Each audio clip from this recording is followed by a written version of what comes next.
I didn't see what happened. They already.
Welcome to high school playoff football on STSPN in Seattle Sports. It's the Glacier Peak Grizzlies, the home here at Veterans Memorial Stadium on the campus of Snohomish High School against the Tahoma Bears from the North Puget Sound League. It is 4A, the round of 32. Glad you're here with us. Scott Oshman, Steve Hollywood, Hannon, Ron Henthorn with you. Steve, the Tahoma Bears, they started early. We talked to head coach Zach Myers, 3.5 years in, and he said, we left early, we got here early. Yeah, they got here at 4:30 this afternoon, thinking there was going to be some traffic, and they've been waiting for a while, but they said they like it that way. Relax into the game, get used to the surroundings. He's good with it. Coming out of that NPSL 5-2, 6-3 overall, lost to Kentwood, had a big win against Stadium, 35-13 last week. Last year, we were talking to head coach again, Zach Myers. They had to come up and face – they've been coming north every time in that first 32. They came up against Lake Stevens last year and took the L. But, my goodness, the guy, he keeps coming have to come north. Yeah, and here he is again, hoping not to take the L this time around. And Glacier Peak Grizzlies out of Wesco 4A. They are 8-1. They had a big win last week over Kamiak, 52-9. As you see, everybody's getting ready here for football. And head coach Shane Keck in his 7th year, he's got the team feeling good. They're playing well, and they have a big weapon back, especially on defense tonight. Number 39, Luke Fullerton. And head coach Shane Keck, he was fired up about that young man coming back. Yeah, he really was, and Shane knows as well as everybody else that, Glacier Peak has struggled a little bit in these opening playoff games. Let's get through this game and get to the next game. So having him back is going to really help. There you see the Bears from Tahoma in their blue bottoms, white tops in the visiting there. And, boy, we got a treat for you tonight as far as quarterback positions. For Tahoma, the sophomore, Brady Bunnell, number 8. 117 for 180, 65%, 14-23 through the air, 16 tutties, 5 interceptions. But wait just a minute. He's run almost 800 yards. Yeah, he's the real deal. And when we brought his name up to coach, he just got a big old smile on his face. He goes, yeah, this he's a real player. And then we went to talk to Coach Keck, who said the exact same thing, but without the smile. Yeah, Brady Bunnell, I tell you, he's gotten 7 touchdowns on the ground this year. And then it's all about number 7 as you see Glacier Peak standing here getting ready. And they've got some studs on their side. Oliver Sederberg, he just gets better and better his first year in varsity. He's 72% completion, 1,385 yards. As we're going to take a pause for the national anthem, it's Tahoma, it's the Bears against the Grizzlies right here on STSPN.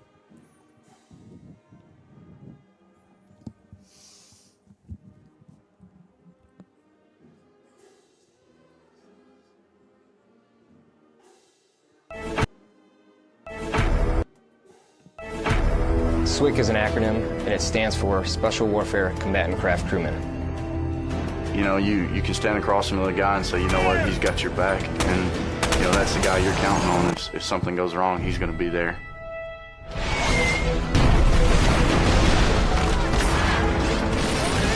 In the end, we're fighting for each other. Full practice, switch doctor, request immediate hot extra, take it on. Here on the team, you know, about 22 of us on the boat.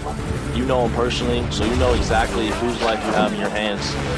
Everyone's come together, and everyone's sole mission is to do their job individually as best they can to benefit everyone else in the boat. I got a brotherhood, and it's a real brotherhood, and it's a loyal and honest brotherhood, and that's what matters.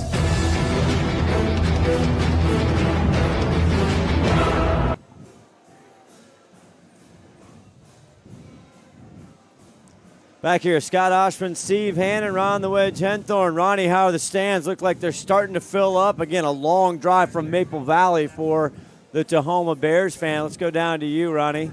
Yeah, it's kind of a nice night down here, Scott. There's not a lot of Tahoma fans out here, but they're still rolling in.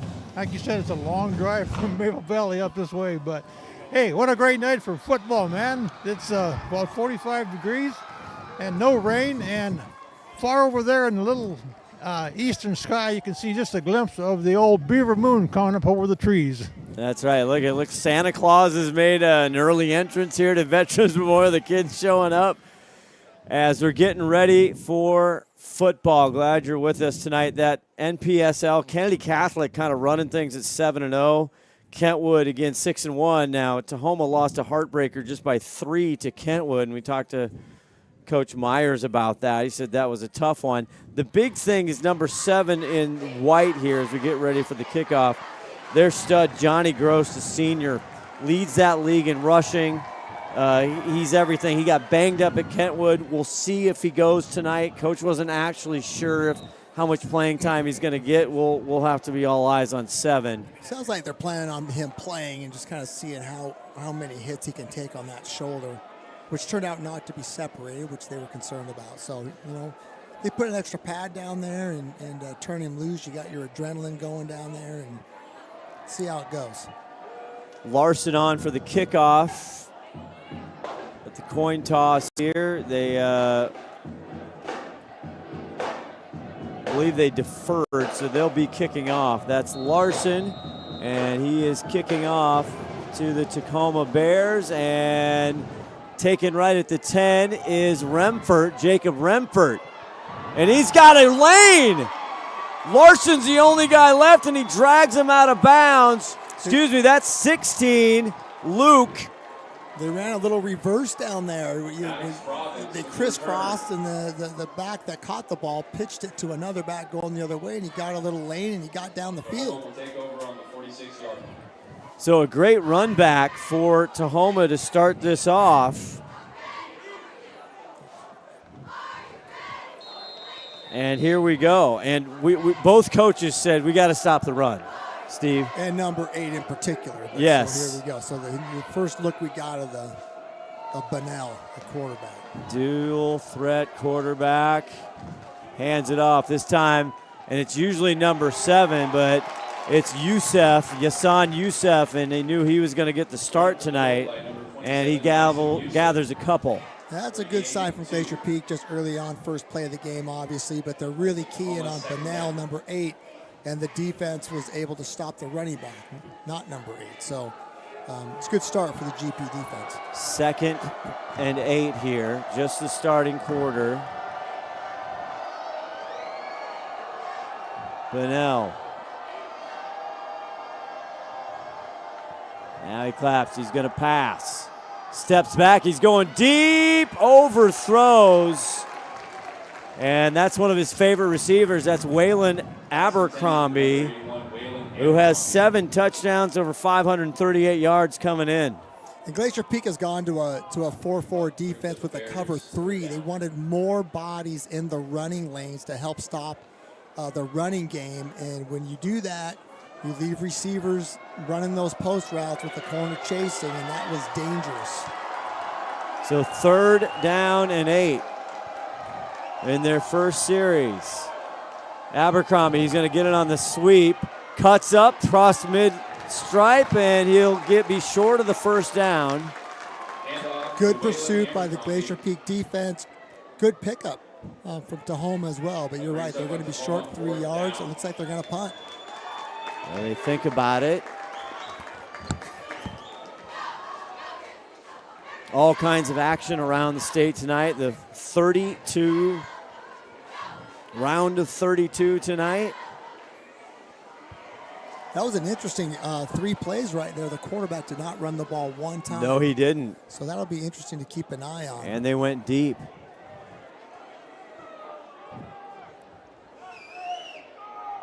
Back to punt here. They're going to fake it. They fake it. In and out of the hands. Trying to go to Elliott Noss. And a little trickery there. I like the call. I like that they're trying to do something in this playoff game to even it up. You can see it's a short snap to one of the up backs, and then they release the end man on the line of scrimmage and throw it. And Glacier Peak was right on that play. Great. I'm not sure they would have got it anyway, but the defense was ready for that. Timmy McEwen, number 5, was the one who threw it, the senior. And now starting in such good field position for Glacier Peak here. Tahoma's got to see how their defense stacks up here early on. Again, they got to stop number 7. Isaiah Owens, he is the star running back. As you see, Chim 40 and Albright go in motion.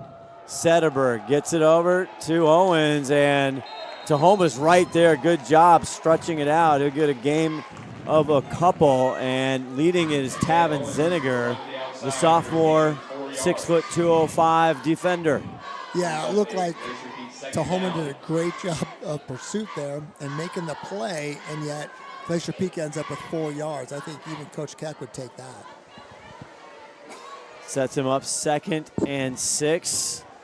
And we'll go down to Ron the Wedge Henthorn down there. It's always interesting to see how the trenches are doing and how the lineup's doing. Chim in motion. Sederberg, high snap, they get it to Owens. Owens finds room. Owens all the way down to the 20-yard line, and that's what Coach Myers was afraid of, finally brought down by Gavin Stinner. Well, they've had a difficult time this year stopping the run, and Glacier Peak wants to run. So you're looking at strength versus weakness. And so he knew that coming in tonight, if number 7 is running wild, they're going to have a difficult time winning this game. And he said that several times that we talked to him before. We got to stop 7. So a big pickup now, 1st and 10 at the Tahoma 22-yard line. Fumbled snap, and Sederberg just has to drop on it. A big loss back to the 31. Yeah, the one thing Glacier Peak can't do tonight is hurt themselves, and that's been something that's gone on the last few weeks here at Glacier Peak, and there's rearing its ugly head there. Well, even their big win last week, they had a lot of penalties, about 35 yards in penalties. Other than that, we talked to head coach Shane Keck for Glacier Peak before the game. He understands that, knows that when they play good teams, they get in the playoffs. That won't work. Not going to beat good teams doing that, giving up yards. So a loss of 7 here, 2nd and 17. Another bad snap. Sederberg just has to take it and get out of bounds, and I'm not sure what's going on with the snap there. That one didn't look like a bad snap, like it hit him in the hands. He just bobbled it, and he's more of a throwing quarterback than he is a runner. He had 6 touchdown passes last week. You take another look at it, and they have several weapons on there. Big number 18 is getting recruited everywhere. Zach Albright, 6'5", 220 plus. Had 2 touchdowns last week. They got Michael Darling, number 10 in blue. He's got 7 touchdowns. So now 3rd and 20. Good snap, get it over to Owens, and he's right there. And the Bears come in hot and heavy and take it out. That's Yasan Youssef. Plays both ways, and a big play for the Bears. Fantastic defensive play in there. You get the ball out in space like that, and you're able to run that play down. You got a lot of white shirts running out there. That's how you stop those plays out in space. You get defense running to the ball. So they're going to have to punt, even though they got the fake punt by Tahoma and turnover. They had good field position. But big 18 Zach Albright, we talked about, he's been recruited as a tight end, but he also is the punter.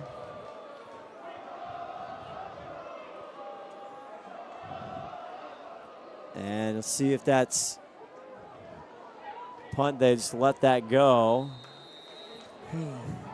Maddox Province, 16, was back to return there. So two series, nothing for it. Yeah, you got to feel. I mean, if you're Zach Myers, you got to feel pretty good about not giving up any points right there. Yeah. Let's go down around the wedge end throw. How do these guys look, in the trenches, Ronnie? Pretty evenly matched?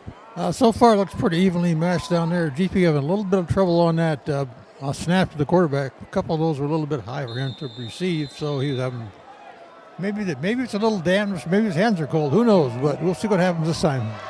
So now they start on their own 20-yard line. And Bunnell, Brady, he's got 700 and some yards. This time he hands it off. This time it's number 23, but he goes up for a great Bear first down. And that is Owen Keene. A really well executed play. And again, with the Glacier Peak defense keying on Bunnell, number 8, when he gives the ball, a lot of players are going with number 8. Yeah. Steve fighting off a cough here tonight. The cold air's not helping. Bunnell now empty set. Looking, throwing. It connects. And that is number 16. Maddox Province. A flag here. It might have been illegal formation. We'll see if enough guys are on the line of scrimmage. The flag came out right away, right when the play started, which tells me there was something pre-snap. Unfortunate. That's my favorite play, Scott. That is. Yeah, that's a nice little hide concept right there. I didn't see what the call was. Yeah, I don't know, Ronnie. Did you see that? Scott Roan, He put his hand on his head. Is that the backfield motion? That's illegal man downfield. Illegal man downfield. Okay, then. Province with the catch. He's got 416 yards coming tonight. Averages almost 15 yards a catch, 7 touchdowns. One of the targets for Bunnell as they push it back here. Yeah, that's a nice little spread concept right there out of a trips formation. You get that outside receiver running Ronnie's favorite route, the slant, and everybody else pulling the defense apart laterally, and it opens up that nice hole right there. It's tough to defend. So 1st and 15 for the Bears. They're going quads on this side. Yeah, Youssef in motion. Empty set, now rolls to the near side, rolling. Burnett lets it rip, and this one not there, incomplete. Trying to go to Gavin Steiner, and that's that rolled out flood concept that they love to run. And I was talking to Coach Bean before the game. He said that's one of the plays that we need to stop. You see all the receivers all running to this side, one at 5, one at 10, one at 15, and they just overload it, call the flood route. And GP defended it well, but the players open just couldn't connect. 2nd and 15 now. 7:24 left to go in this first quarter. Second offensive series for the Tahoma Bears. Province in motion. Does he get it to him? Yes, he does. He hands it off up the middle. You're just anticipating number 8 keeping that ball and seeing what he can do on the ground. And that's Youssef for the ball carrier. If you're noticing, the stud, Johnny Gross, he got banged up against Kentwood. They weren't sure he's going to go, but Youssef was in the starting lineup. So a big disappointment if you're a Tahoma Bear fan. He is, that's a two-headed monster with. That's Batman and Robin. Yeah, with Bunnell and Gross. That's what happened this time of year. Province in motion. Bunnell back to pass. He's going to go deep right side, overthrows, trying to go to Province, and you see the young man's arm. That was 45 yards in the air with the flick of the wrist. I mean, that's a big-time arm strength, and just overthrew his receiver a little bit. But the GP had the coverage, too. That was going to be a difficult catch. But at 3rd down and 12, I guess. Well, they're now 4th down and 12, so they're going to have to punt. So both defenses being stingy here early on. The coaches that talked, Coach Myers too, he was saying that could be what happens in this game. I know. So I think Tahoma averages about 34 points, and the punt is just off, but the punter is hurt. He's down. It's Gavin Steiner, and there's going to be a penalty, and I hope that young man's okay. He's a big part of their team, and he's limping off. Oh, my. That's a helmet right in the shin, I think. And that's going to be a 15-yarder. And that's going to be a Tahoma first down. Yeah, it should be. There you see roughing the kicker. But more importantly, the senior. Oh, he looks like he's hurting over there. Yeah, 6'2", 190. The senior, they need him. He's the wide receiver. He's their punter. He does a lot of stuff. Oh, my. Yeah, losing him's not worth 15 yards. Yeah, already banged up. Shout out to Tim Boyle, Timothy B. Boyle. It's never as much fun without Tim Boyle. No, he had a family situation, couldn't get here. Hope everything's all right with Tim, and we'll see if we get a tired butterfly tonight. We didn't get any chocolate candy bars for Halloween either. That's right. He usually brings all the candy to the booth. Yeah, he's going to show up. So big pickup now. 1st and 10, moves the ball all the way up to their own 44. Bunnell. Youssef now right next door. They're kind of communicating. 6:33 left. No score. Youssef gets it left side, but nothing there. 58, the leader of that defense, Jenkins. 65 tackles, 2 sacks. He's a stud. Yeah, look at that swarming defense from Glacier Peak all over the run game so far for Tahoma. Tahoma has to have that run game working if they're going to stay in this game. 2nd and 10, no gain there. And so now Tahoma, we talked about their number 2 rush, Johnny Gross. I mean, yeah. I don't know if he's going to get in this game, but then they have Sinner down. I mean, this is the time of year you just can't get banged up, right? Yeah, Lake Stevens ran into that last year. Yeah. 2nd and 10. Youssef in the backfield. Now he goes on the other side. Bunnell. And now we got whistles. Timeout. There looked like some confusion there on the Tahoma side. It's like a delay of game. Oh, wow. Yeah, we got confusion all over the place. Yeah, here. if you look at, we can't out of screen. They do have a shot clock here, so to speak, a play clock. Mm-hmm.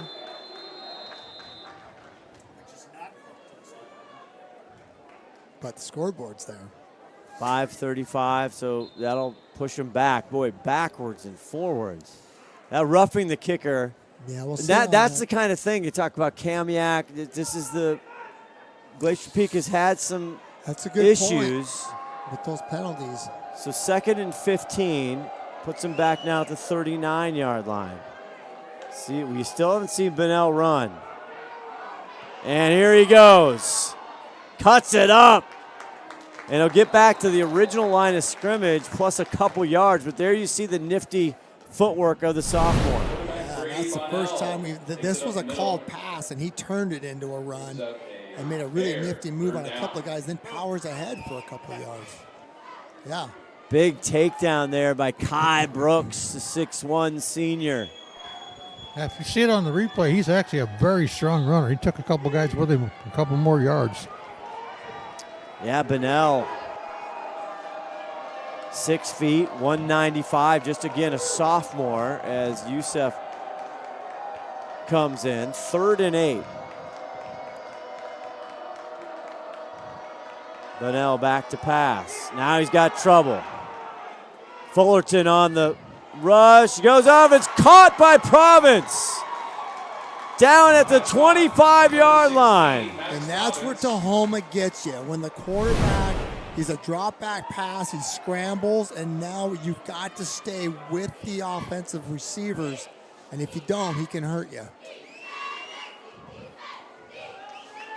Back now at the Glacier Peak 25-yard line. They hand it off. Youssef's taken down by Jenkins. Great job playing defensive end in that 4-4 front. Not giving up the edge, pulling the running back down. And that's a minus game. I mean, you've got to be able to run the ball here. And Tahoma's having a difficult time getting that started here early on. Loss of 1. Glacier Peak coming into tonight, they only give up an average of 62 yards on the ground. Stingy. Per game. Stingy. Now here we see Grossin. Number 7. There's Johnny. They flip him out to it. Oh, and he can't handle it. Incomplete pass, and good to see Johnny Gross in the game. Well, it's good to see him. The ball was a little bit low, and if he hits him up high, he's got room out there to run a little bit. He might come back to that play later. 3rd and 11, 3:32 left to go in the first quarter. Boy, it's a fast first quarter. It is. If you're Tahoma, you got to kind of how this game has gone a little bit. Both coaches so fun. We got to watch the watch. I said, Bunnell's thrown over 1,400 yards. And they hit him for about a 40-yarder. Why are we not worried about that? Empty set now. 3rd and 11. Big play here early on. Bunnell looks, tucks it up, still on his feet, dumps it down. Nice tackle. And a good job there. That's Owen Keene with the catch, but brought down quickly there by GP. And again, we saw how elusive the quarterback could be and how strong this quarterback is. He is tough to bring down. What's he weighing in at, the quarterback? 195. His program weight and height is 6 foot 195. Yeah, he's every bit of that. And he's a tough runner, good competitor. Just a sophomore. So 4th and 12 here as far as kicking duties. Is the punter the kicker as well? It's a tough question. Yeah. They're going to go for it here. So, yeah. They got to get down to the 15-yard line. Youssef now in the game. Bunnell tries to get out of one tackler. Gonna let it go. Caught! I don't know if he was in bounds. They're saying out of bounds. And that's Youssef, I believe. Boy, could the quarterback have run for that first down? It looked like he had some room. Thought maybe. You see a replay on that. No, that was Ethan Tanner. What do you think, Ronnie? You were right there. Yeah, I don't think he could have made the first down running. He was right close to him when he threw the ball, so there was a couple GPs here. You never know whether they're going to tackle that kid or not because he's a good runner. He is a good runner, and he escaped 2 tackles just to get to that point. He's impressive. Yeah. Evan Cohen, the defender, good coverage. So they turn the ball over. A nice drive there. Started on their own 20, but GP gets another try from their 27-yard line. Here is Owens. He gets the edge, but not much more. Nice defense there by Reese Williamson. Yeah, good defensive pursuit. Good job by the corner to hold his ground right there and knock the running back out of bounds. And that's not an easy feat to do when you're coming full speed at someone. So good job to Tahoma on defense there to contain Owens. Hey, Tim, why don't you just calm down, drive down. We got a headset for you as he's texting us commentary on every single play.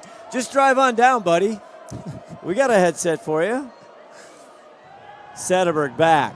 2nd down. That one trying to go to his star receiver, number 10, Michael Darling. It's incomplete, and that'll leave him 3rd down. Brings up a Glacier Peak 3rd down. Looks like some jitters. Both quarterbacks a little off target. Yeah, I agree. And this is a big game. Ronnie? Darling was definitely covered, so I think he just threw well over his head out of bounds on purpose. Okay. Sederberg comes in 26 touchdowns, only 4 interceptions. That's pretty good. Well, yeah, that's nice to build an offense around a sophomore quarterback with that. 3rd and 8. Sederberg back to pass. Now he goes over the top, going for Kowalski, in and out of the hands. Broken up there by Xavier Washington. really nicely done. He's the backside safety on that. You can watch it on the replay. He'll come across from the backside. He's running a seam route, and he gets there just in time to knock that. Good throw by the quarterback. Good route by the receiver. Defender just read it perfect. So they're going to have to punt again. So both defenses coming up, and the offensive hasn't executed on long third downs and even fourth downs. As Albright clean. Oh, and he goes down. He might have flopped a little bit. Province there calls off. That looked like a little flop. Hey, well, you know, maybe he's taking acting as a... Well, he's got to limp off the field here. He's going to take it. You got to go with it. I don't think he was acting. He just kind of fell over the other kid. Yeah. Are you just saying he's unathletic, Ronnie? Yeah, he just fell over. 1:46 left in this first quarter. We got a ball game going here, guys. We do. Both defenses are playing well. The offensive haven't quite hit their mojo yet.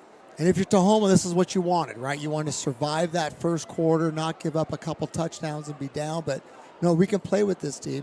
And then your team gains confidence. And you hope Glacier Peak starts to question if you're Tahoma. I do see Johnny Gross in the ball game here. And he is out there. We're going to need him in this one. Bennell directing traffic, has Timmy Kewen up front. 1st and 10. They get it to Gross, and Johnny keeps going. Yeah, that's the first time we've seen some physical dominance just right up front from Tahoma, and they just shoved the pile. Of course, number 7's a big, strong kid, and you can see him shove that pile forward. 6 foot 208 for Johnny Gross. Behind those offensive linemen and just digging out those yards. 804 yards coming into tonight. 9 touchdowns. He averages 7+ a carry. Great season. 2nd and 6. Gross to his right. Bennell. Now he looks back over. Audible. 12 on the play clock. Plenty of time. Now Gross goes behind. Gross, right side. Johnny. Does he lose the ball? I think he lost the ball. It is a fumble and recovered by Glacier Peak. Very uncharacteristic of Tahoma to put the ball on the ground. Curious watching the replay, can we see it? It was a hand, the defensive end. 58 just hits the ball with his hand. Jenkins. And the ball comes out, and there's plenty of blue jerseys there to jump on.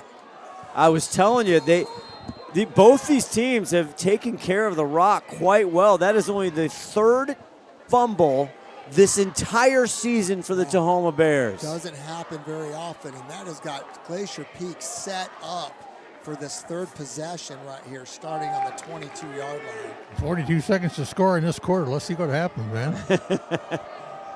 Sederberg back, Chim in motion, Albright in motion. Owens gets the rock. Right side, good pursuit by the Bears. Carries it forward across the 20.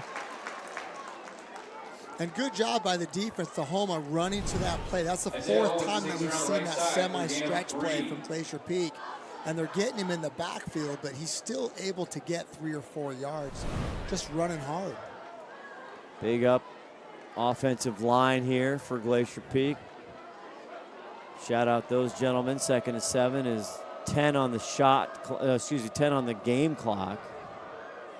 And they'll get this play off. Sederberg, Owens finds a crease, jumps out of a tackle, touchdown Grizzlies. Wow, that is special. He picked his way through that defensive line and found his footing and just cleared everyone. Then his speed is just going to take him into the end zone. That running game from Glacier Peak is special. When it gets rolling, it is tough to stop. They do a great job up front. I thought they had him here, Steve. Great job by the nose guard from Tahoma, shoving the center of Glacier Peak back into the backfield, but the running back was able to get around it. Larson on for the extra point. It is up, and it is good. Reese Rondo on the hold, and they strike first at the end of the first quarter. It's Glacier Peak 7, Tahoma nothing. We don't really think about it until this happens. Don't get backed up. Call Wesco Septic Service. They are the sustainable, environmentally friendly choice. Wesco uses a recycling process that returns clear, clean water. They offer septic service and repair for both King and Snohomish counties. Wesco Septic Service is a local, family-owned business, so you can count on reliable, environmentally friendly service. Call them today.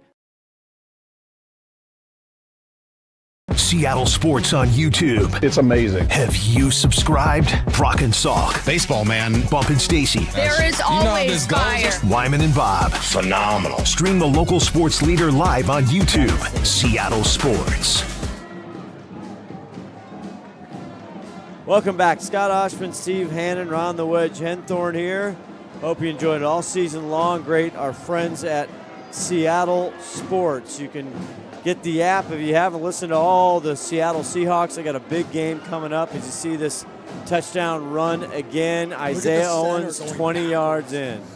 Great job by the nose from Tahoma, and then it's just, look at how quick his feet. He can go left and right so quick. Back to live action. We kick it off here. And taken back around from the 10-yard line. Good coverage there by the Grizzlies. And there's 39, Luke Fullerton in on the tackle. Back first time Province was the returner there. And Fullerton, he got hurt the first game of the year against Snohomish. And he's been out ever since, and boy, he's excited to play tonight. Yeah, he's got a Q-tip on his arm. So he does. He does. So down 7-0 here after the fumble. See what they can do from their own 18-yard line. This is a pretty important drive here early on for Tahoma. They need some first downs here and at least get up toward the 50-yard line if they're going to end up punting the ball. They don't want to give the ball back to Glacier Peak with good field position after giving up that initial touchdown. Bunnell, the dual threat quarterback, Province, and now we have whistles, and we're going to get timeout. A GP timeout. Okay. Right. Well, it says Tahoma. This is the White House pointing at First timeout of the half. First timeout. We'll step aside. How is it that Bickford Ford in Snohomish is Western Washington's #1 volume Ford store? Maybe it's the Ford F-Series, America's most popular truck brand for 48 years. The extensive inventory, nearly 10 acres of it. Could it be location? Beautiful Snohomish? That all counts, but more likely it's the Bickford family, committed to the community since 1934. Discover the value, respect, and savings that can only happen at family-owned Bickford Ford on Bickford Avenue in Snohomish, bickford.net.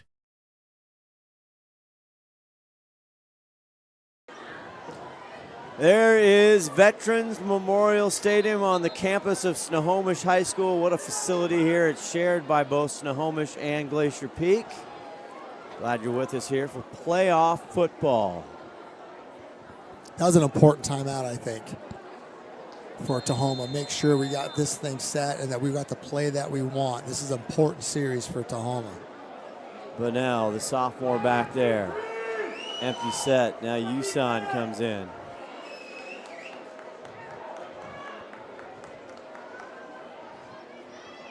Youssef on the left side and just bottled up there. Not there. Jenkins is there. The quarterback kept that one. Yeah, that was Bunnell. And that's what they have to do. The quarterback's going to have to run the ball. And you look like he didn't get very much, but he got 5 yards right there. Yeah, you're a great point. Frank Rivers on the tackle there for GP as well.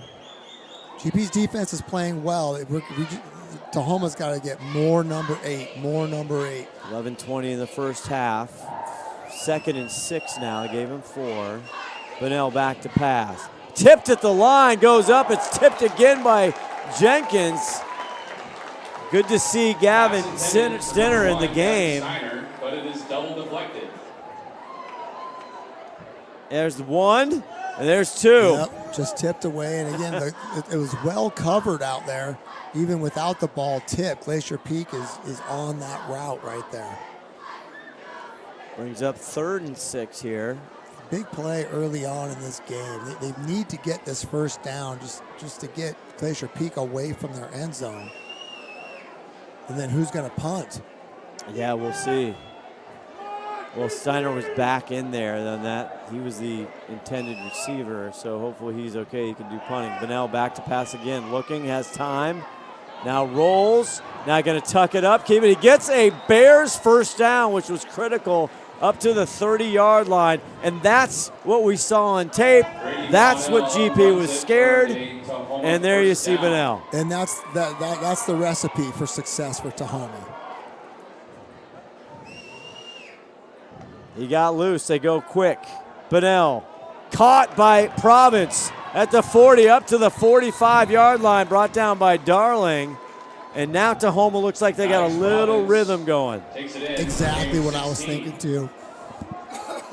A little bit of rhythm. The quarterback's feeling like he's part of the game, and that's where you run into trouble on the defensive side. They're going quick. Bunnell takes it himself, runs into big Grizzlies right there. Fullerton. Nice job staying home. The outside linebacker, defensive end is ready to play the quarterback. Glacier Peak has all eyes on number 8. Noah Green brought him down as well. 2nd and 8. Youssef in there, 27 in white. And they look over. They're changing the play.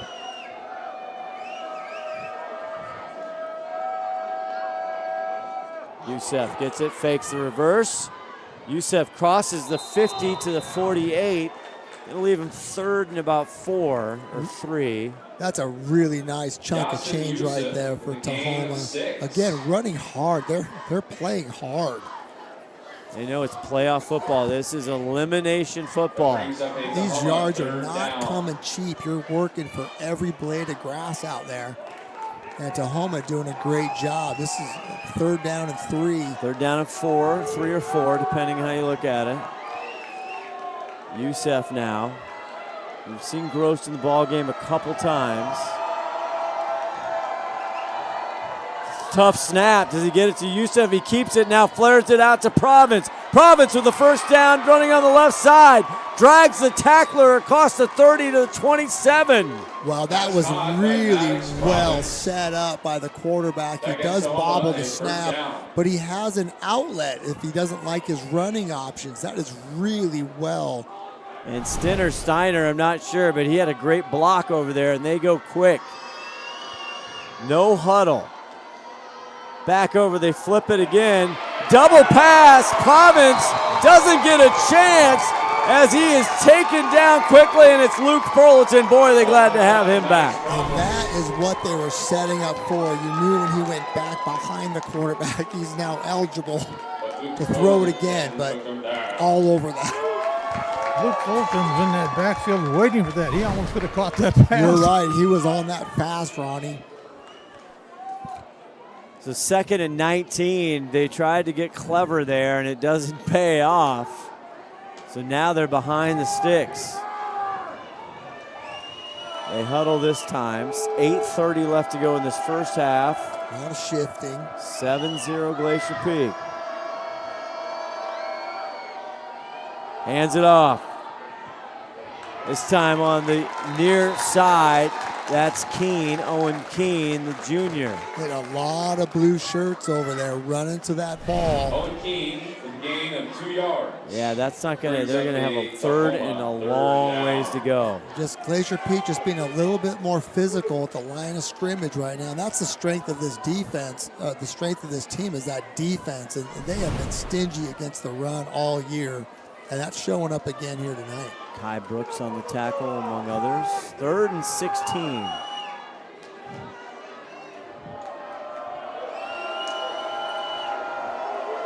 Keene in motion. Bunnell looks that way. Now he goes up. It's a little screen. Up throws, and it's McEwen, but GP's all over it. Yeah, that little middle screen we used to call a Cali back in the day, and here you go, right across the middle. There's the catch, and the Glacier Peak defense, again, not fooled, and they're right on the ball. James Jenkins, the first one there to kind of hold him up, the big-time senior. And Tahoma had a good drive going, down 7-0, but it stalls out. They got behind the sticks. Good defensive play there by Fullerton, and they punt one more time. Looks like we have a different punter in here. Interesting. They try to get it to the corner. Not a bad job. Number 33, Blake Potts. Put it on the 10-yard line. That's a pretty good punt from the young man. Stepping into a playoff game and doing something he didn't think he was going to do on the bus ride up. That's right. Lots of buses coming up. First round of 32 teams here in the Washington State playoffs, trying to get to Husky Stadium. Down to about 7 minutes left in the first half. I think we're going to see Glacier Peak run the ball a little bit here, try to chew up a lot of this clock and score at the end of it. OC, Oliver Sederberg, the sophomore quarterback. Darling in motion, they get it off to Owens. Well played there by the Bears. They stiffen up and maybe give them one. And it's been interesting, Glacier Peak's running game. They've really tried to attack the edges tonight. They feel like they have an advantage out there, it looks like. I think Tahoma's done the best job stopping the run when they've tried to go outside. When they go inside, so that they get more yards.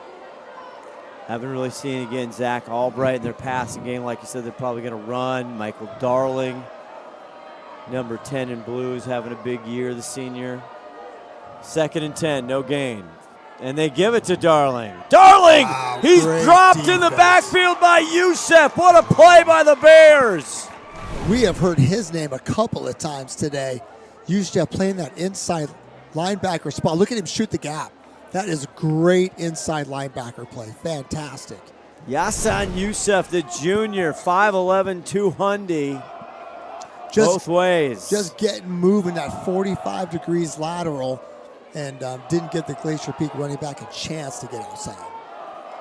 So 3rd and 15, now backed up. This is the same play last week. Kamiak had a safety called. Sederberg turns, now flips it, gets it off to Darling. Oh. Darling makes a move. He gets across the original sticks to around the 12-yard line. There's a flag out there. But we do haven't seen a flag yet. Or we've seen very minimal, maybe one or two. Just one. Roughing the kicker on GP. Yeah.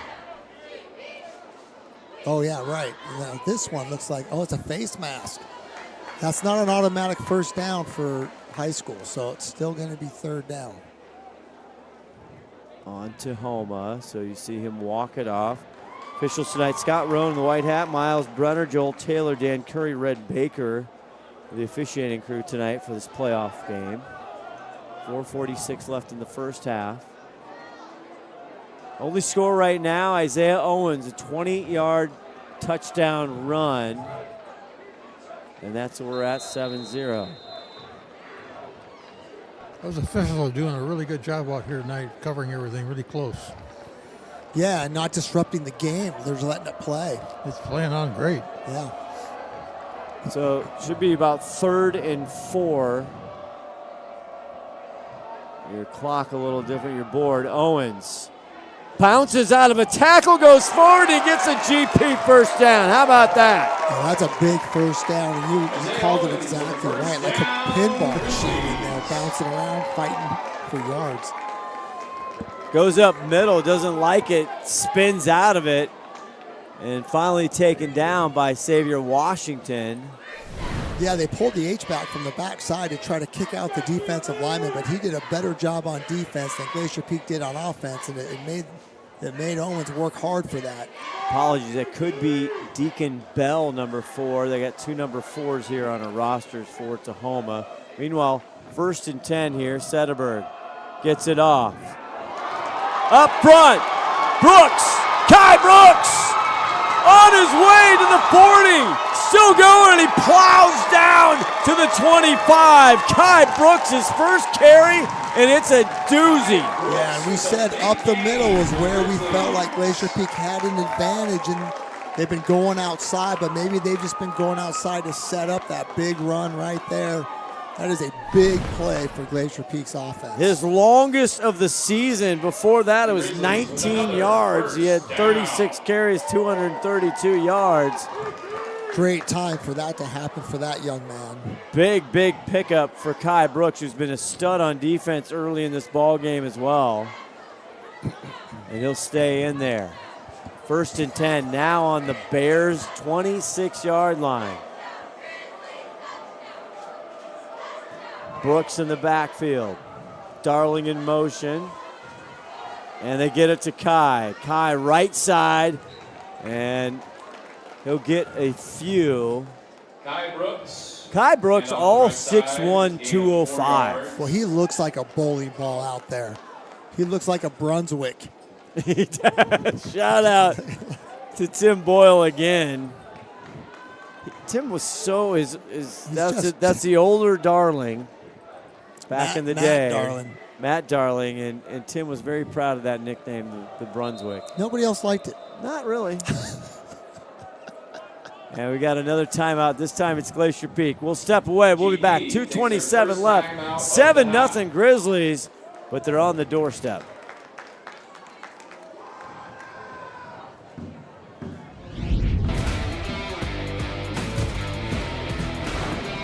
Is that Coach Boyd? Yeah. Who's Darling?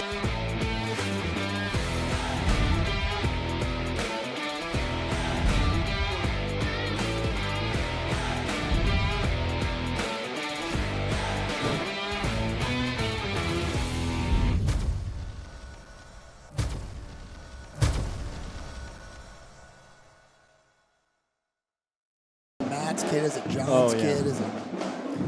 Back here to talk about, you see the Glacier Peak huddle there on the sidelines. Coach Shane Keck in his white top, a new white top. He's putting out a new one tonight. Yeah, he said he forgot his coat at home. He was worried about it getting too cold on the sideline. But knowing Shane as well as we do, he's going to move around enough to stay warm. Ron Henthorne is a big play right here. If they can put it in to go up 14-0 here, 2:27 left to go in this first half. Why not give it to Owens? Owens starts, finally taken down here, but he falls forward for some positive gain. That's what you want to do if you're Glacier Peak. You want to make sure that you score, but you want to make sure you chew up as much of that clock as possible. And they got plenty of time to run the ball down here. Was it 3rd and short here? Yeah, Aaron Atwood on the tackle, and it's going to be 3rd and a couple. And this is 4-down territory. I think you run the ball twice here if you have to get that first down. Owens in the backfield, the only touchdown, a 20-yard run. Motion, Chim in motion. They get it to Owens, left side, cuts back. Good pursuit there on the backside again. By 52, there's flags. Aaron Atwood with the tackle. We lost a helmet out there. It could be another face mask. Zach Alberg lost his helmet. I didn't see how he lost it, but I think he's going to go against Tahoma. See. That seems to be where the official's looking. And here's the call, and it's going to go on Tahoma. That's an illegal use of the hands up in the face mask area. When the helmet comes flying off, someone's done something wrong. North Puget Sound League, Kennedy Catholic, Kentwood, and then Tahoma came in 5-2. Lost a heartbreaker there to Kentwood. Kennedy Catholic just undefeated, rolling again in NPSL play. So that penalty gets him 1st and goal from the 6-yard line. Maybe the 7. As they look over now, the official, are they stopping play or keeping it going here? There's one official who wants to chat with. Here we go. Sederberg. He'll hand it off to Owens. Owens looking for blockers. Great Cuts ball. up.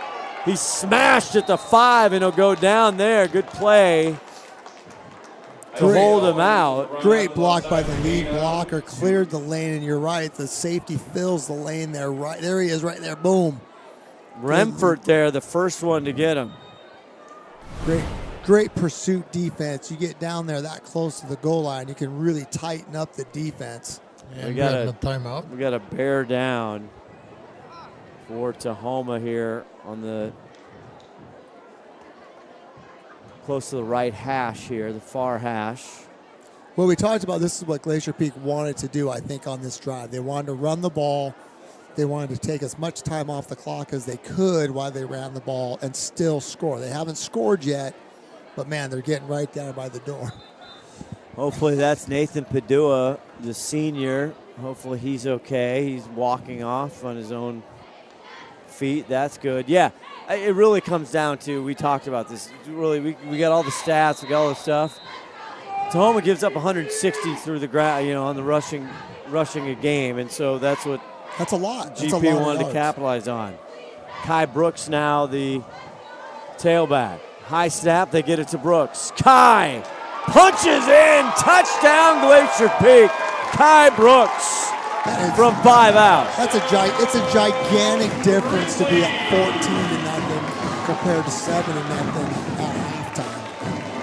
And the way that Glacier Peak is dominating in the run game, you got to feel like that's going to continue. It's going to be tough for Tahoma to stop that rushing attack. And it's what Zach Myers was most concerned about in the game, was they knew they had to slow down this run game for Glacier Peak. So far, it's been a struggle. Larson on to the extra point. And the kick is up, and the kick is good. A 90-yard drive for Glacier Peak to close out as you see the touchdown. It took 6 minutes or 5 minutes. Big Kai Brooks, he takes Youssef, who's a heck of a player, and he just runs right over. He put it in four-wheel drive right there. Yeah, he is a powerful bowling ball of a runner, and bowling balled it right into the end zone there. His third touchdown on the season, and that's where we sit 14-0 here, 54 seconds left to go in the first half. Seattle Sports on YouTube. It's amazing. Have you subscribed? Brock and Salk. Baseball, man. Bump and Stacy. There is always fire. Wyman and Bob. Phenomenal. Stream the local sports leader live on YouTube. Seattle Sports. 7:10 Seattle Sports. Wyman and Bob, Bump and Stacy, Brock and Salk. Boy, big game coming up Sunday. Every game's a big game, but the Seahawks now getting all kinds of national pub. Yeah, well, why not after that Sunday night game? And they look good. Yeah, the Cardinals coming in. As here's the kick from Larson, taking about the 10-yard line. Province on the far side, bottled up quickly. And does he keep on the ball? Yes.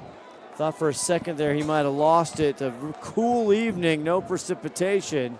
I don't like those kickoffs, those line drive kickoffs. Guy catches it way too fast, or defenders are way too far away. Anything could happen.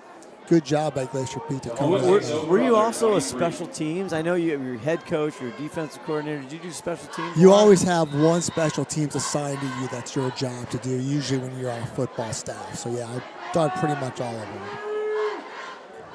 Johnny Gross, number 7 in white back there with Bunnell.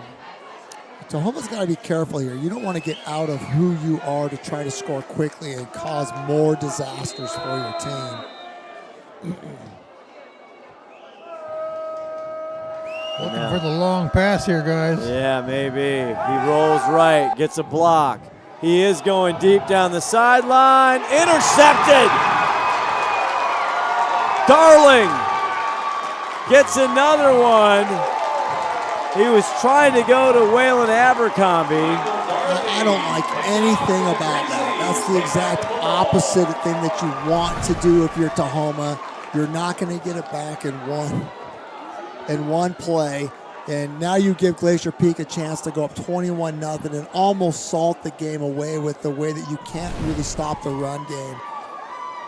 That's rough. Only his 6th interception on the season. The young Brady Bunnell just trying to make a play there for Abercrombie, and it's a turnover, which is so critical in any game, but here, elimination football, that's big as Glacier Peak takes over now on the Bears' 35-yard line. 1st and 10. Setterberg gets it, fakes it. Now he's going to go for broke. Going to Kowalski. In and out of the hands.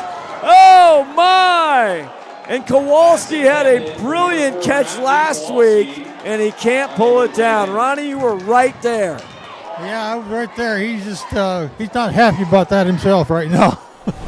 Absolutely love the play call from Shane Keck. This is exactly what you want to do. The other team made a mistake, and you want to take full advantage. And he's open. It's a great ball that just slips through the fingertips.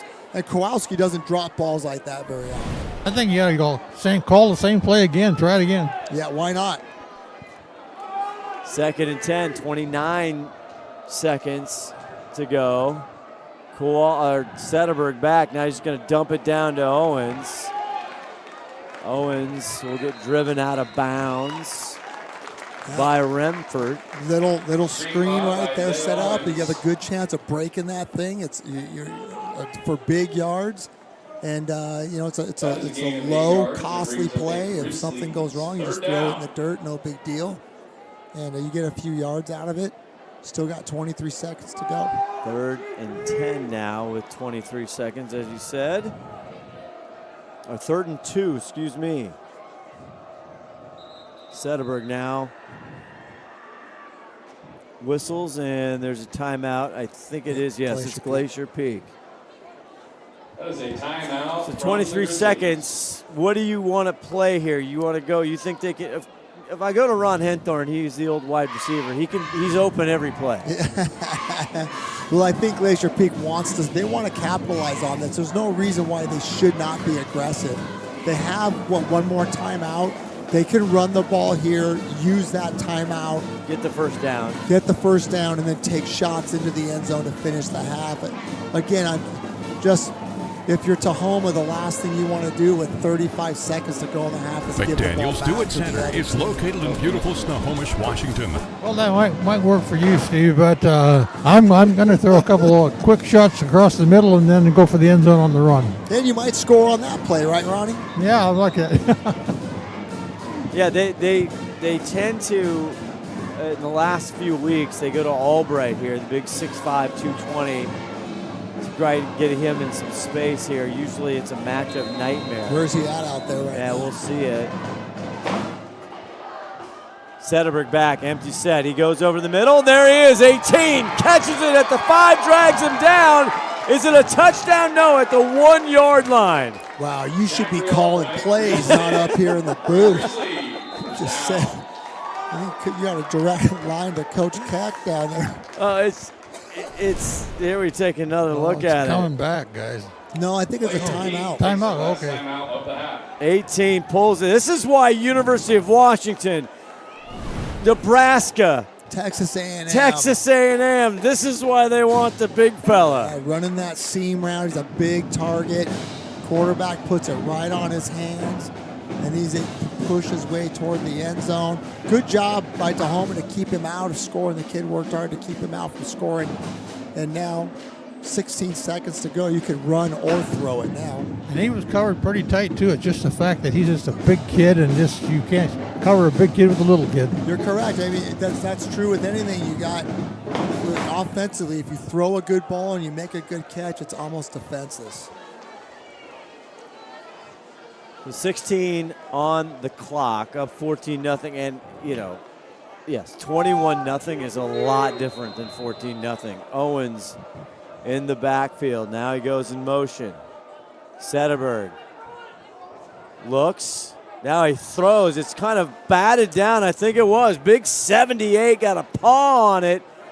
Tavin Ziniger, the sophomore, 6', 205, with a great play there. Yeah, because the Glacier Peak had a guy open in the corner of the end zone, Albright again, and it just got tipped at the line of scrimmage.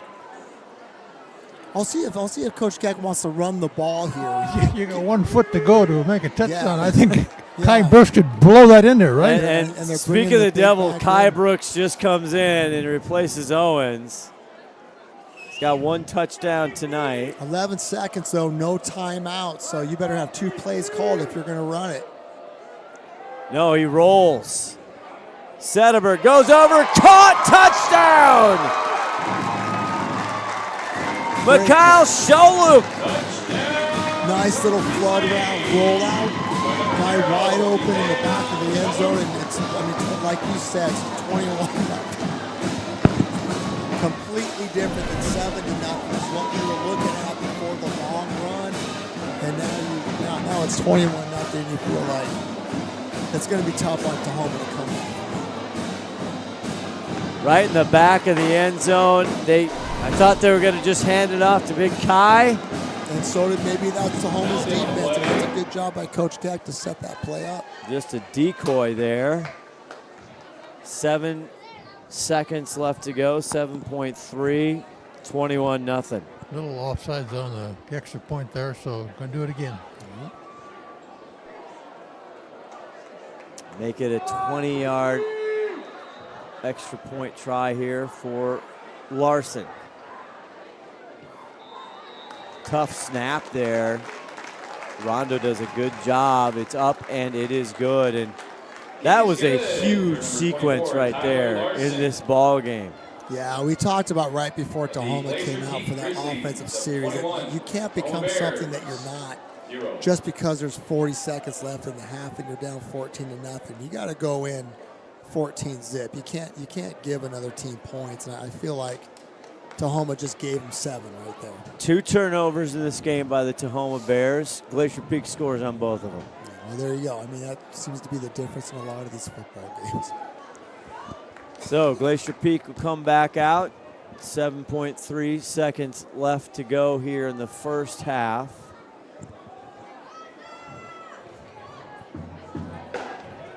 Our executive producer, 5-tool player, Todd Elvig.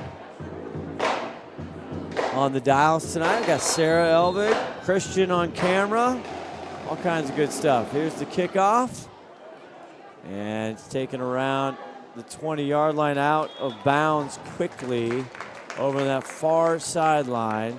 And that's number 9, Duke Carrier, the senior, the return man. Yeah, I'm pretty sure we'll see a kneel down right here, and let's take this thing into halftime and see what we can come up with for a second half if you're Tahoma. But that's pretty deflating.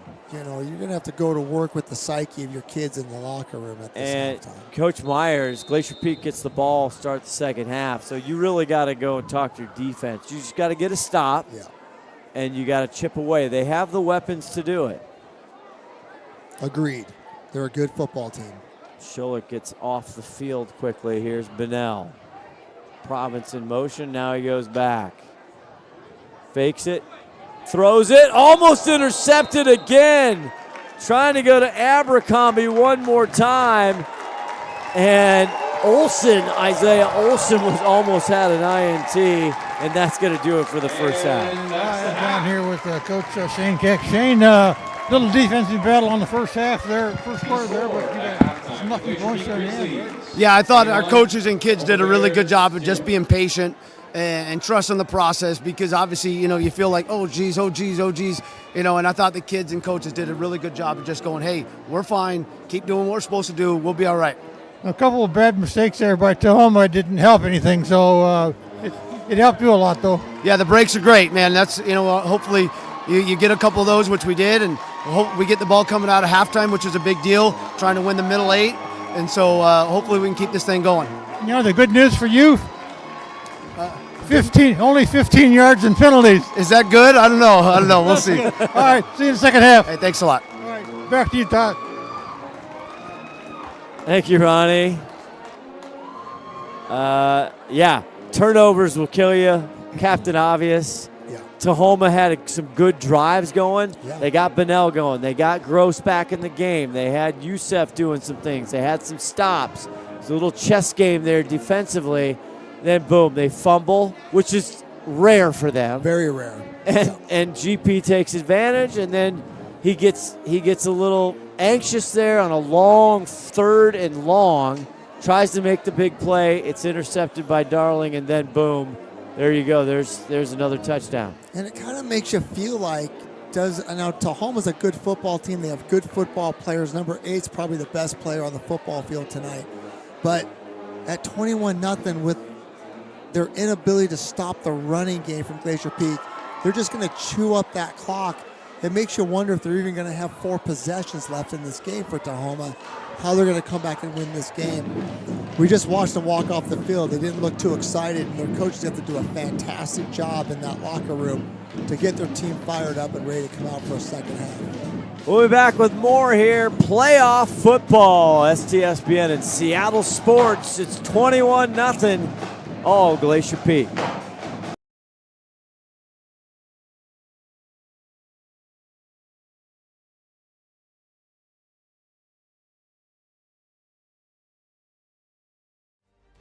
It's the weekend, baby!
McDaniel's Do-It Center is located in beautiful Snohomish, Washington. Locally owned and operated for over 40 years, they are proud to provide the Snohomish Valley with exceptional hardware, tools, lawn and garden, and sporting goods products. Their commitment to delivering legendary customer service and their outstanding employees continue to make McDaniel's the best and one of the most recognized Do-It-Best centers in the nation. Stop by and experience for yourself the difference between McDaniel's and the big box stores. Discover why so many people are choosing to shop at McDaniel's.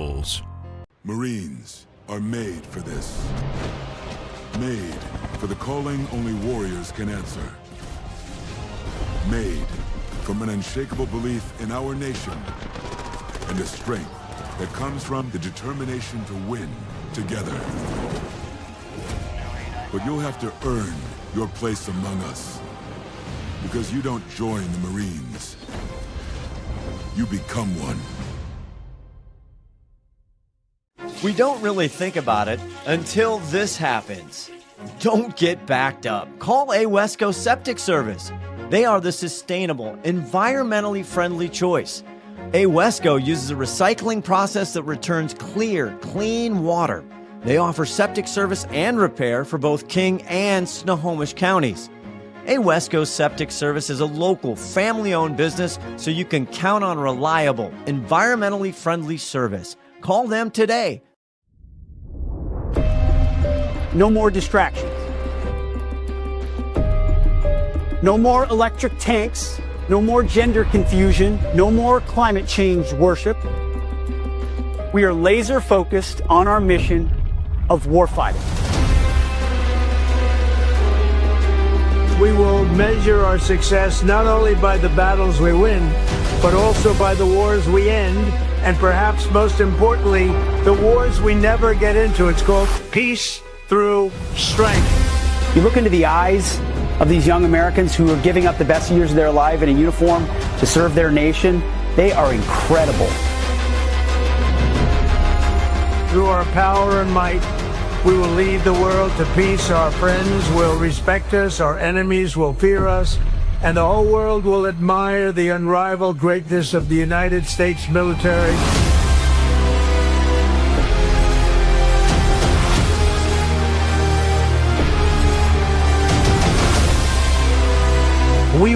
replenish the pride of our armed forces, end the recruitment crisis. We don't fight because we hate what's in front of us. We fight because we love what's behind us. God bless you. God bless our armed forces. God bless our men and women serving overseas. And God bless the United States of America.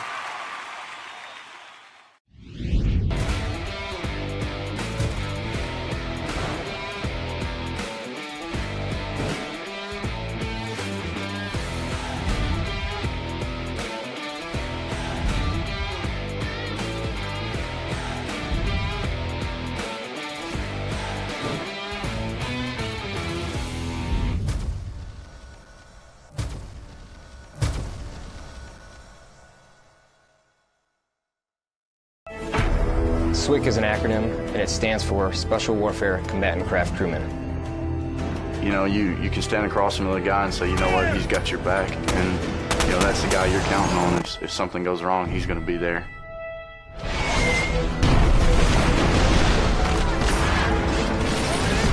In the end, we're fighting for each other. Full practice, switch doctor, requesting immediate hot extract. Taking on heavy. Here on the team, you know, about 22 of us on the boat. You know them personally, so you know exactly whose life you have in your hands. Everyone's come together, and everyone's sole mission is to do their job individually as best they can to benefit everyone else in the boat. I got a brotherhood, and it's a real brotherhood, and it's a loyal and honest brotherhood, and that's what matters.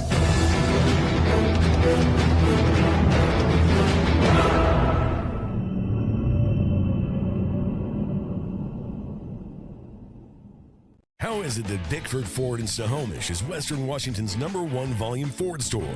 Maybe it's the Ford F-Series, America's most popular truck brand for 48 years. The extensive inventory, nearly 10 acres of it. Could it be location? Beautiful Snohomish? That all counts, but more likely it's the Bickford family, committed to the community since 1934.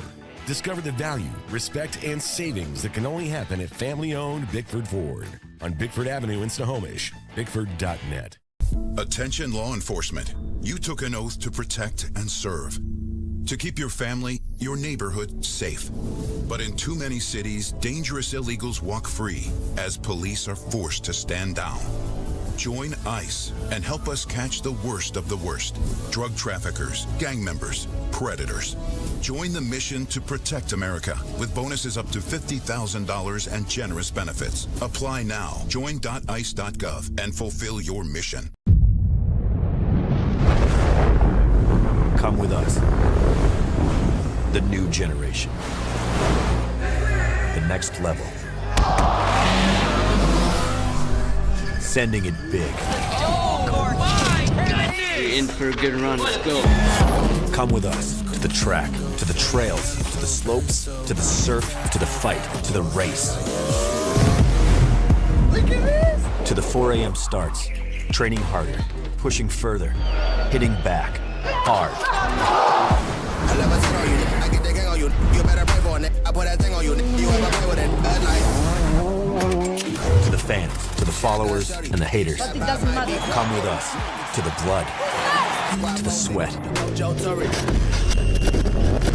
and the broken bones.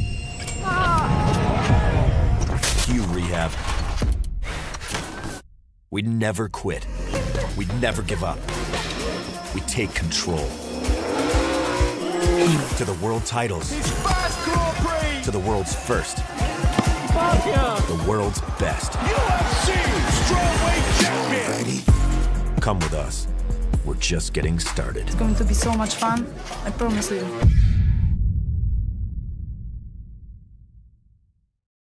I'm Kristi Noem, the United States Secretary of Homeland Security. Thank you, President Donald J. Trump, for securing our border, for deporting criminal illegal immigrants, and for putting America first. President Trump has a clear message for those that are in our country illegally. Leave now. If you don't, we will find you, and we will deport you. You will never return. For too long, weak politicians left our borders wide open. They flooded our communities with drugs, human trafficking, and violent criminals. They put American lives at risk. Well, those days are over. If you leave now, you may have an opportunity to return and enjoy our freedom and live the American dream. But understand this. Under President Trump, America's borders are closed to lawbreakers. Follow the law, and you'll find opportunity. Break it, and you'll find consequences. The choice is yours. America welcomes those who respect our laws, because a strong nation is a safe nation. Les Schwab changed the tire game more than 70 years ago. Today, we still believe you should get more from less. Like more hustle, less hassle. More of the best service around, less of the runaround. Because we include America's best tire warranty in every tire we sell. So you get more unbeatable warranty, less charging you extra. It's why we're more than proud to say, you get more from less.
Breaks a tackle, and he's got a long way to go. Only one man to beat across midfield.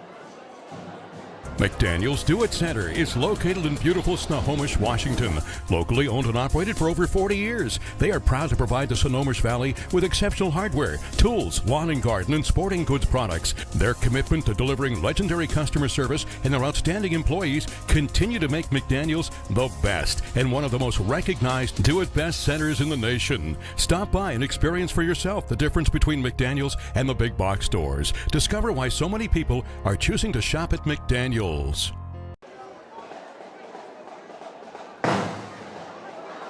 Back here, halftime here, playoff football. 21-0 Glacier Peak Grizzlies here, the Wesco 4A in Snohomish County against the Tahoma Bears. Scott Oshman, Steve Hollywood Hannon, and Ron the Wedge Henthorn with you here. Boy, it was the first quarter was just a shoving match back and forth. Both defenses working out. And then the big turnover, the big Kai Brooks 60-yard run, and the game kind of blow open from there. And then as seconds were ticking down, Steve, Glacier Peak did a great job. They took advantage, and they scored. As you see some highlights. Yeah, Glacier Peak's playing like a playoff team right now. If you're going to make a mistake in the playoffs, it's going to cost you. If you're Glacier Peak now, well, I don't know. You just run the football till you run the clock out, and if you're Tahoma in that halftime with the coaching staff, you've got to get their kids, their psyche right back, and let them know, hey, we did a lot of good things in that half. We made a couple of mistakes that put us in this situation. Let's get back to being who we are and just try to climb back into this thing. There's a lot of football left to play.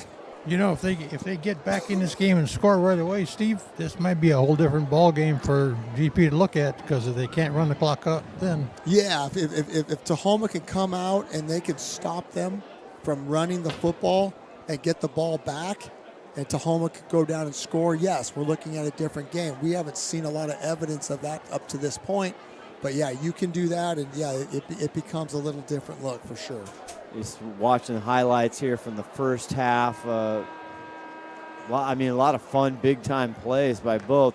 You coached for so long, Steve. Yes, the players changed throughout the years, but you're talking a little bit at halftime here. Glacier Peak, they lost last year 28-0 from Curtis. Curtis Kane, they went down, and they got nothing there. They haven't really made a big push in several years if you're talking for Glacier Peak. Tahoma had to come up and play a very good Lake Stevens team last year and get beat.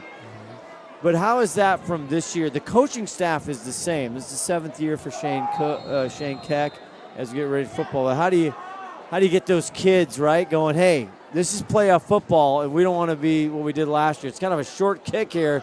It's taken up front, and still on his feet running up to almost the 50-yard line. I asked you a big question. Grant Woods, the ball carrier, nice job bringing it back. Hopefully everybody's okay there. But you know what I mean? Glacier Peak hasn't really gotten past the first round here in a bit. Yeah, it's not lost on the coaching staff either. They know that, and that's why I think this game was a really big game for Glacier Peak, and they've come out and they've performed. This group of kids has come out and performed, and maybe they're a little bit better team. Maybe these are even teams, but Glacier Peak right now is playing like the better team. So they won we knew they'd have the ball here the first half. The Tahoma Bears have to stop this up. Sederberg hats it off, and Owens, easier said than done. They stop him in the background, and that's good sign for Coach Zach Myers and the staff to see the Bears come out and they shut Owens down. A really good start, and so that kind of leads you to believe that at halftime there was no quit in these kids, and that coaching staff did a good job of having them come out with the right mentality. Let's stop them here. Let's get the ball back. Let's score ourselves, and then let's take a look at where we're at. Great job, Big Eli Payton, 57, 6'4", 240. How you doing? Man. My goodness, the young man. Chim in motion. They get it, fakes it, rolling Sederberg. Now gets rid of it. Wide open is Darling. Michael. 5, touchdown, Glacier Peak. Or did he step out? Yeah, we got 2 flags down here in the field too, guys. So I think we got a blocking. It's going to come back. You think so? But the reception's going to count, though. You think there's a block in the back, Ron? Yeah, I think it was a block after the reception. Let's see what he calls here. We'll look at the replay here. Darling leads him in reception yards, 395 coming in. He already has 7 touchdowns on the season. Boy, Good fake right there by Setterberg. He gets it off. There's Darling.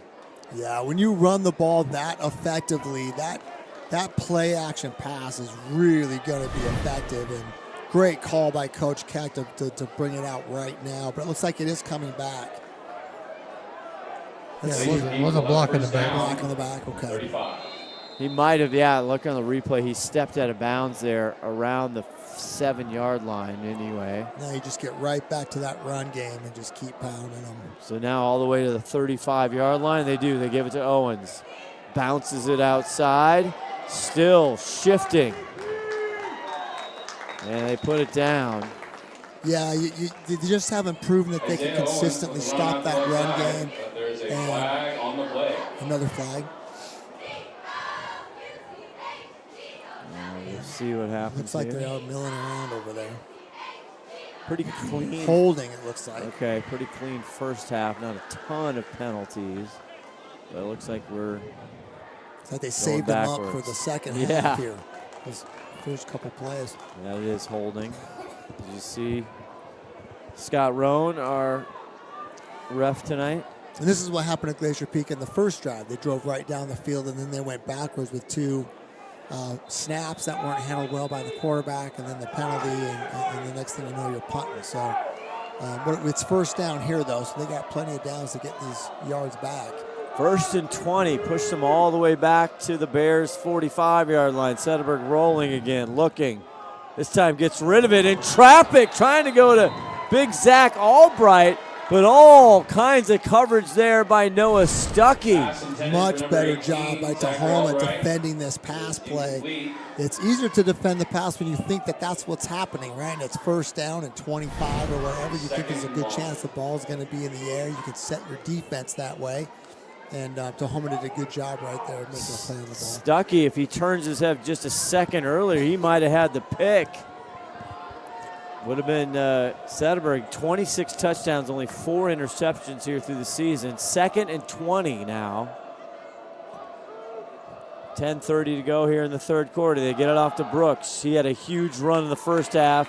He is met by big 78 Tavin Ziniger, and he takes him down after a gain of 4 or 5. Yep, good job by the Tahoma defenders. Still running, still tackling, still playing, still think they have a chance to win this game, and they do. And this is critical. I mean, I know it's just 10:07 left in the third, but Tahoma, this is a 3rd and 16. You got to stop them here. You have to get off the field in this third down. They'll be curious what Glacier Peak does after that with where they are on the field. Kai Brooks, the running back.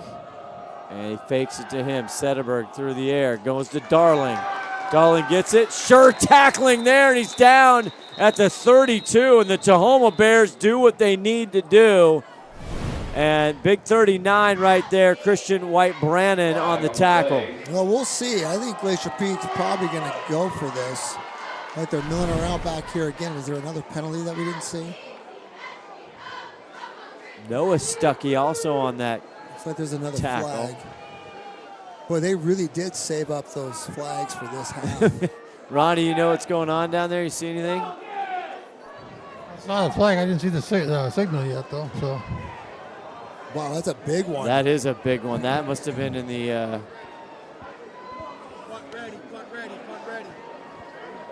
personal foul area as we hear some mics, and they pushed him all the way back now on their side of the field at the 49-yard line. They have to go all the way to the Bear 25 here.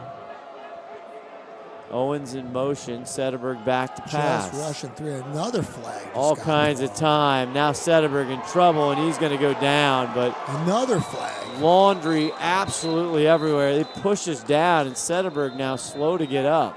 This is making Tim Boyle very happy. Yes, it is. Luel Hallamariam gets him down. And did Setterberg get up okay? Yeah, looks like he's walking around. Lake Stevens facing the mighty Falcons from Woodinville. Halftime score, Lake Stevens 21, Woodinville 14. Big thanks to Rich Bardu on the STSPN. That's a closer game talent than roll what I here. would have imagined. Yeah, I that's think very surprising. Woodinville's won 3 games this year, I believe. They've We struggled. did Woodinville. I mean, they're just young. They're so young. We did a Woodinville Bothell game. They're just so young. They do a great job coaching. Brings up a 4th and long for the Grizzlies. So now it's just they have gone absolutely backwards. So Tahoma getting exactly what they need. Here comes what happened the to all punt those team. flags that were thrown? Yeah, I never even saw the white hat give us an explanation there. I could have missed it. Probably did. Zach Albright back to punt. And Province back to receive as it takes a bounce. He'll let it bounce. Takes a GP roll down to the 22-yard line. So Tahoma gets exactly what they needed. Yeah, it was more Glacier Peak hurting themselves than Tahoma stopping them. But regardless Either of way. the fact, Tahoma now needs to put together. This is an important drive for them on. But they've got to move the ball and score. Unfortunately for GP, a 15-yard penalty in the first half, 55-yard penalty already in this half. Yeah.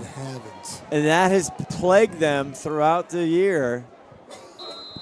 And we talked to head coach Shane Keck about that. Obviously, them and the staff have emphasized that. So 1st and 10 from their own 16-yard line. Youssef in there and Keene in the backfield.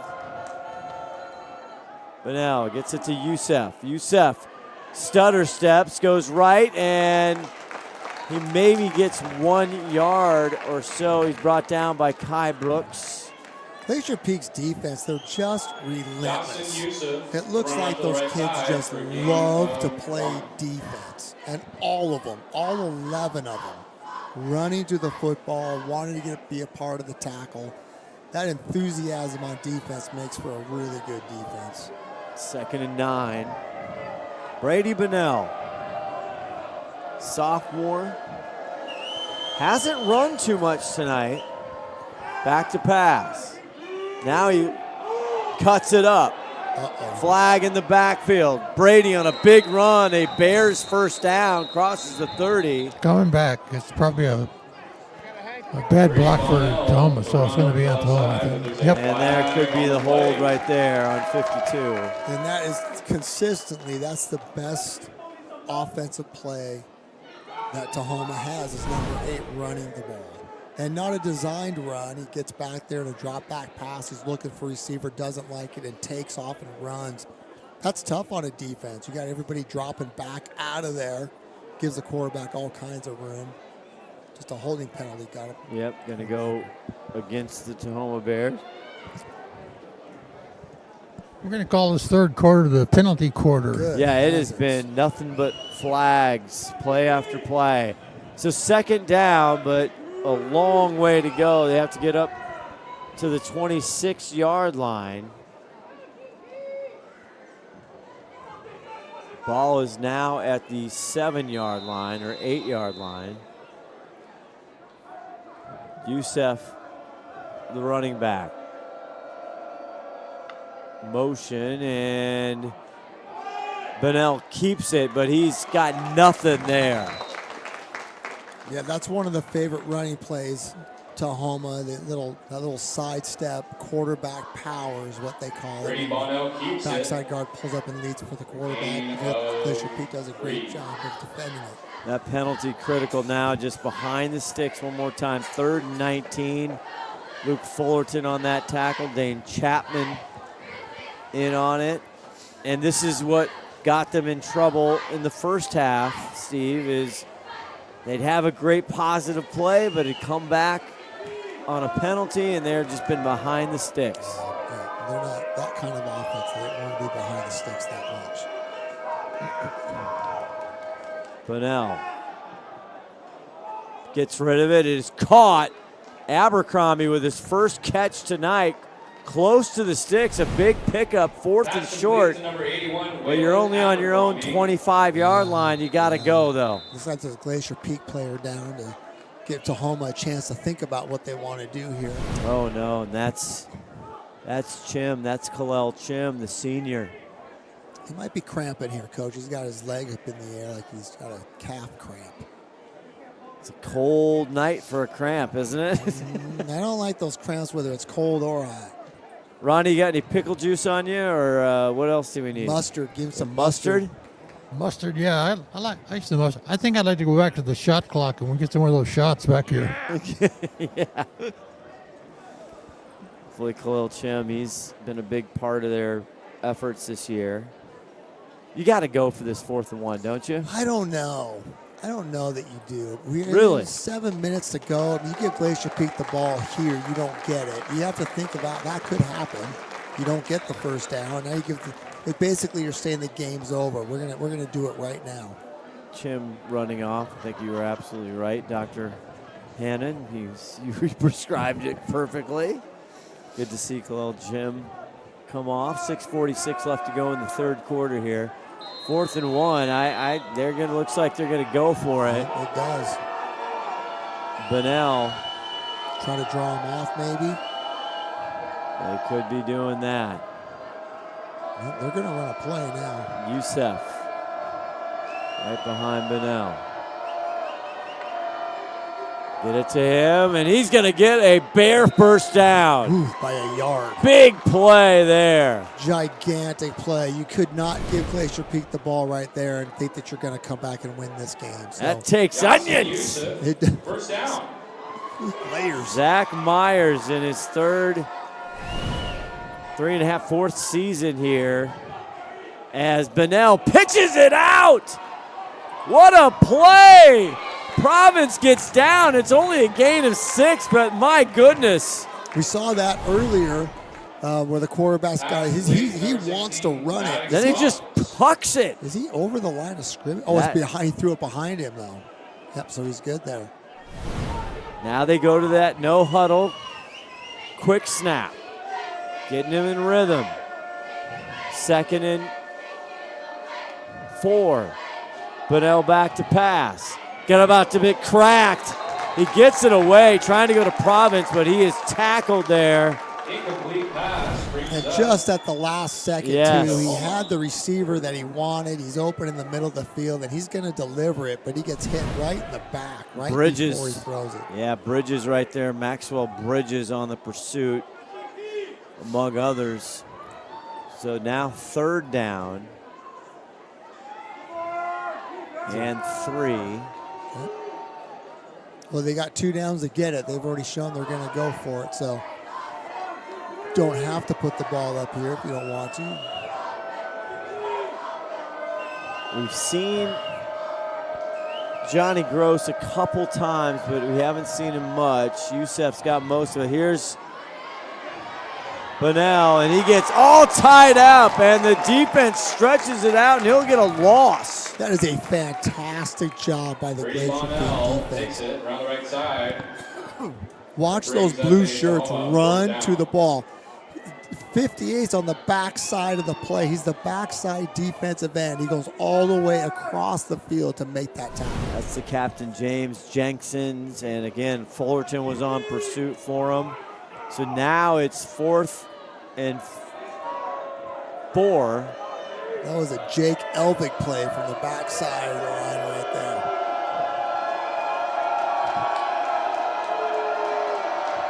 Wow. Our boss's name is Elvig.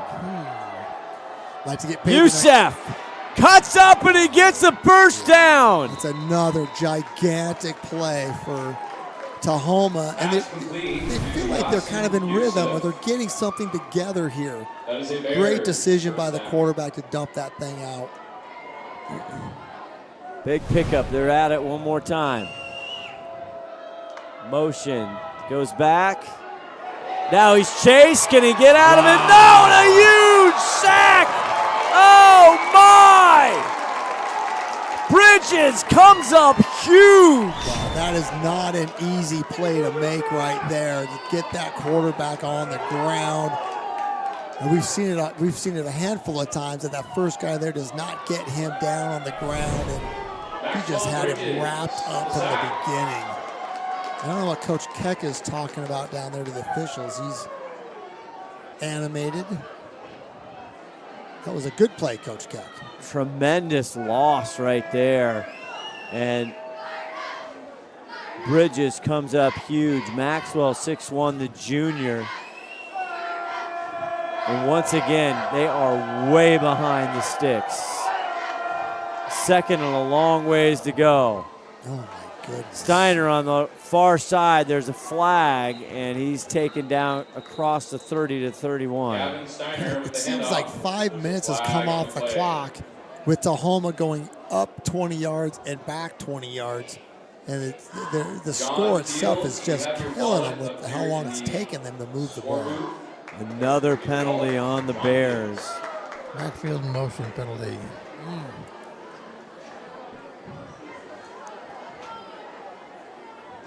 Scott Rowan, our white hat tonight. Two guys moving at the same time when the ball is snapped. You can't do that. 3:20 here in the third quarter. Tahoma trying to get back in this ball game. Had two costly turnovers in the first half, a fumble and then an interception in Glacier Peak. Scored on both turnovers as Brady Bunnell. Second and 29. More flags, more movement. But this time it might be on the Grizzlies. Yeah, it looks like the Grizzlies had a little stunt on right there with the defensive tackles doing a little twist, and number 40 got a little excited. Well, Chim just had the big play a second ago. So they give him a little ways to go here. Gets up to the 26-yard line. They got to get to midfield here. Only second down. Empty set for Bunnell. Bunnell just takes it right up. Finds a lane. Gets some good yardage. Carries a few Grizzlies across the 40, and that is a massive pickup. Leaves them 3rd and 9. It's the first time we've seen it tonight. This is a quarterback run play all the way. This is not a read keep. This is the first time we've seen the offensive coordinator from Tahoma just say, we're running this guy. There's, just right away, get the ball and run up the field. Evan Cohen, Mike Darling on the tackle there. In the scorebook, John Fields. I mean, that just keeps the drive alive. 3rd and 8, 2:10 left to go in the third quarter. Big play, empty set again, Bunnell. Province in motion. Now they look over. They're going to change the play. Signals everywhere. Bunnell goes down right side. Great coverage. Incomplete, knocked away. Great coverage there, and the Bears, that's Province down. Great job there by Cooper Giles. Fantastic coverage. And Coach Jackson, the Glacier Peak corners coach, does a great job with those corners. He's a real technician. He teaches them correctly, and that turn was perfect. And he was stride for stride with the receiver. It might have been Evan Cohen on that coverage. So now 4th and 8, 1:45 left in the third quarter, down 21-0. You have to go. Have to go. Not even a controversy here. Bunnell. We're going quads on this side again. I've seen this play one other time. There they go. They do roll. It's that flood concept. Looking. He's got to get rid of it now. Bunnell in trouble. Too much. Bridges. Whistles blow. He's still on his feet, but the whistle had blown. And big 52 causing havoc in there. Dane Chapman and Maxwell Bridges. They really love that flood concept, that rollout flood concept. The Glacier Peak coaches were talking about it before the game. That's something they worked on all week, and they had everybody covered up on that play. The Grizzlies. If you were looking downfield and not at the quarterback, you'd probably see that all the receivers were covered pretty well. That's why he didn't throw it. Fourth down, though, you got to put the ball in the air, I suppose. But He lost a few yards because of that, but he wouldn't have made a reception. So the GP defense comes up one more time. Oliver Sederberg gets it. Owens, short side of the field. Will pick up 2 or 3, and he's taken down quickly. Yeah, you'll see this game slow down for Glacier Peak now. Takes the ball around to the right side for a gain of 3. Did you notice who's playing quarterback, man? Oh, is that not Sederberg? Is that Rondo in? This guy Owens was limping off the field. It's Rondo's quarterback. Oh, my. So Sederberg, yeah, I saw him get up a little gingerly. Owens gets up slowly. And this is, you're getting close to the fourth quarter here, and you don't want to lose any of your star players here at the end of a 21-0 game. Great pickup, Ronnie. I missed that. Under 47 seconds to go here in the third quarter. Rondo hands it off to Kai Brooks, and Brooks is taken down quickly by big 76. Luel Hallomarim, the 6'4", 280. No reason to snap the ball here again. Kai Brooks with the attempt up the middle. Brings up a Glacier Peak, third down. I'm sure Glacier Peak will just come to the sideline, let that clock run out. Yeah, 15 seconds. And move on to the fourth quarter. Just talking to Oliver Sederberg on the sideline down here. He's just had a little bit of a cramp in his leg. He says, I'm going back in the next session. All right, that's good to hear. That'll do it through 3 quarters. The round of 32. You win, you move on. You don't. You don't. And your season's end. We'll be back with more right after this. We don't really think about it until this happens. Don't get backed up. Call Wesco Septic Service. They are the sustainable, environmentally friendly choice. Wesco uses a recycling process that returns clear, clean water. They offer septic service and repair for both King and Snohomish counties. Wesco Septic Service is a local, family-owned business, so you can count on reliable, environmentally friendly service. Call them today.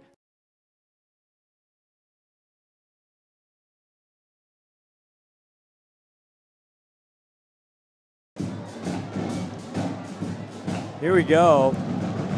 Some bonus coverage here. Skyline, the Spartans, and the Arlington Eagles. I'm surprised Skyline's not beating them by a lot worse than that. Yeah, 20-6 right now in the third quarter, as you see from the plateau. Skyline High School, and Peyton Pallure, Coach of the Year in Kinko. Went through, he was suspended for about 5 minutes. And then his coaches came out and said, no. Yeah.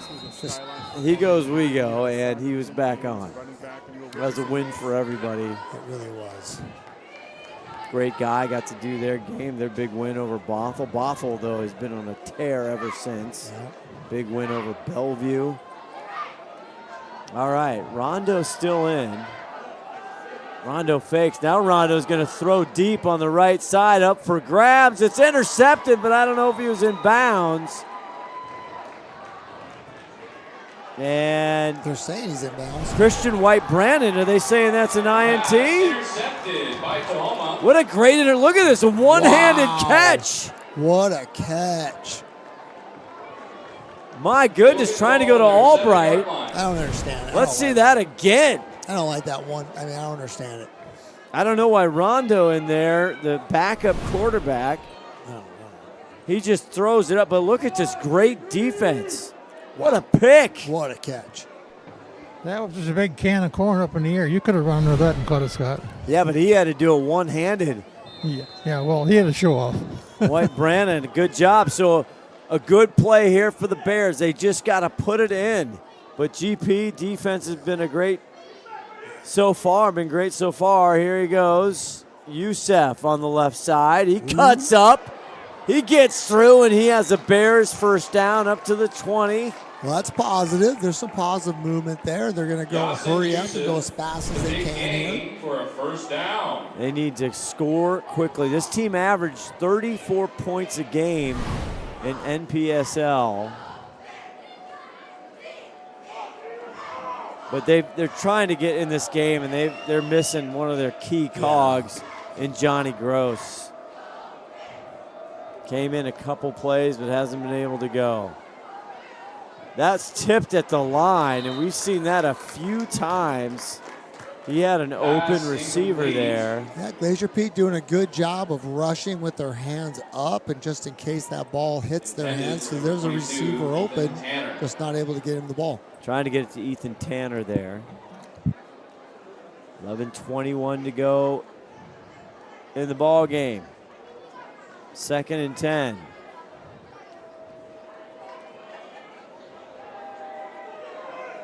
Bunnell coming into this game. That one, he gets it just through the wickets. Youssef, plenty of room, finally runs out of bounds near the 40. And we have a hurt Grizzly down in the backfield. Boy, he put that right through the hands. And hopefully that and maybe cramping again, hopefully, for Khalil Chim. Let's check in on the Skyline game here.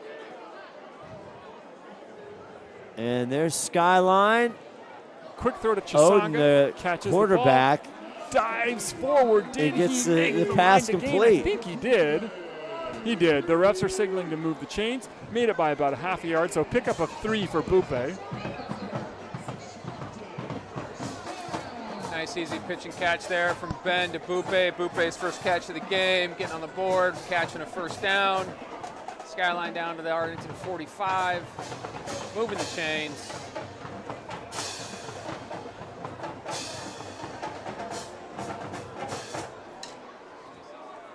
All right. Got our double tights down here low. Yes, sir. It's another handoff to Luke, but coming the other way. Champa's a lead blocker. Luke cuts it back in and going back the other way. He's got a little bit of room. One guy to go, and he's way faster. So he's around past the 15, 20, 10, 5. Touchdown, Spartans. Great run there by Luke Morgan. Look at the Doing it replay. all. Sweep left. And you see the Skyline touchdown. This was just after halftime. Yeah, this is plenty of time. Boom, so 26-6 just like that. Quick work here in the second half and the third up on the plateau from Skyline High School.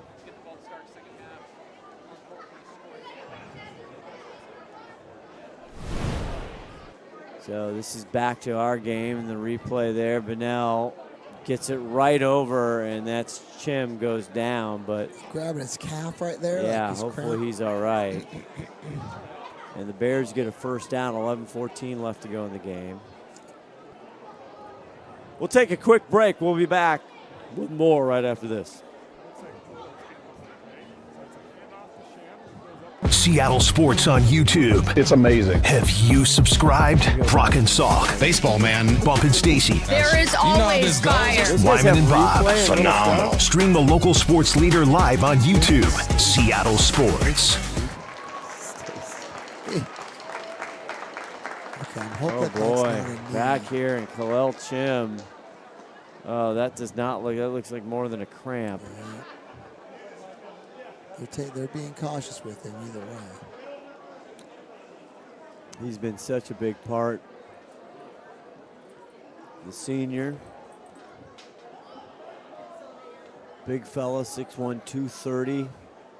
Defense, he's been critical. He's had some big catches. Coach One of the tight Rosenball ends. out there. Yeah, there's Coach Rowe, now the athletic director here for a long time at Glacier Peak on your left.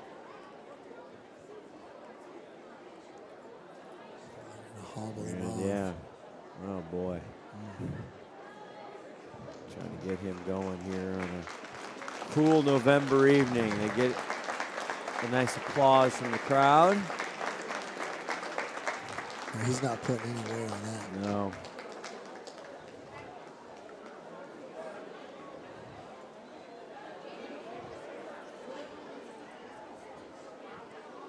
11-14 left to go, 21-0, all kinds of first-round games going on. And yes, Snohomish, they had to go and play O'Day, probably the #1 team in the state, all classifications. Had fun seeing them play Seattle Prep earlier this year. And we're back at football here. Brady Bunnell, 1st and 10 from their own 37-yard line. Hands it off. Youssef gets away, and he was being pulled back behind the jersey, but he kept going. Bridges had to kind of follow him. A lot of positive plays in a row in this drive for Tahoma. We haven't seen that consistency up until this point. Youssef getting most of the carries. Bunnell back to pass. Now he gets rid of it. Tipped again. It's intercepted. Second tonight. And is it Jenkins? 58? He's had a heck of a game tonight. He really has. He wants a t-shirt. He might have earned himself a t-shirt tonight. Second interception in the game. Who gets the tip? For Brady Bunnell. That's his 7th on the season. 52. Good tip there by Dane Chapman. It's really been the defense. The defense for Glacier Peak has been outstanding. They've been outstanding all year long, and they just showed it here again tonight. Now, I'm sorry. No, Scott. just quick score. That update from Lake Stevens Woodinville. It's now 35-14 in the third quarter. Lake Stevens. What were you going to say? Well, just when we continue on here, let's get this playing. Now Sederberg's back in. Kai Brooks, the running back, and fakes it. Goes deep. He's got a wide open Kowalski.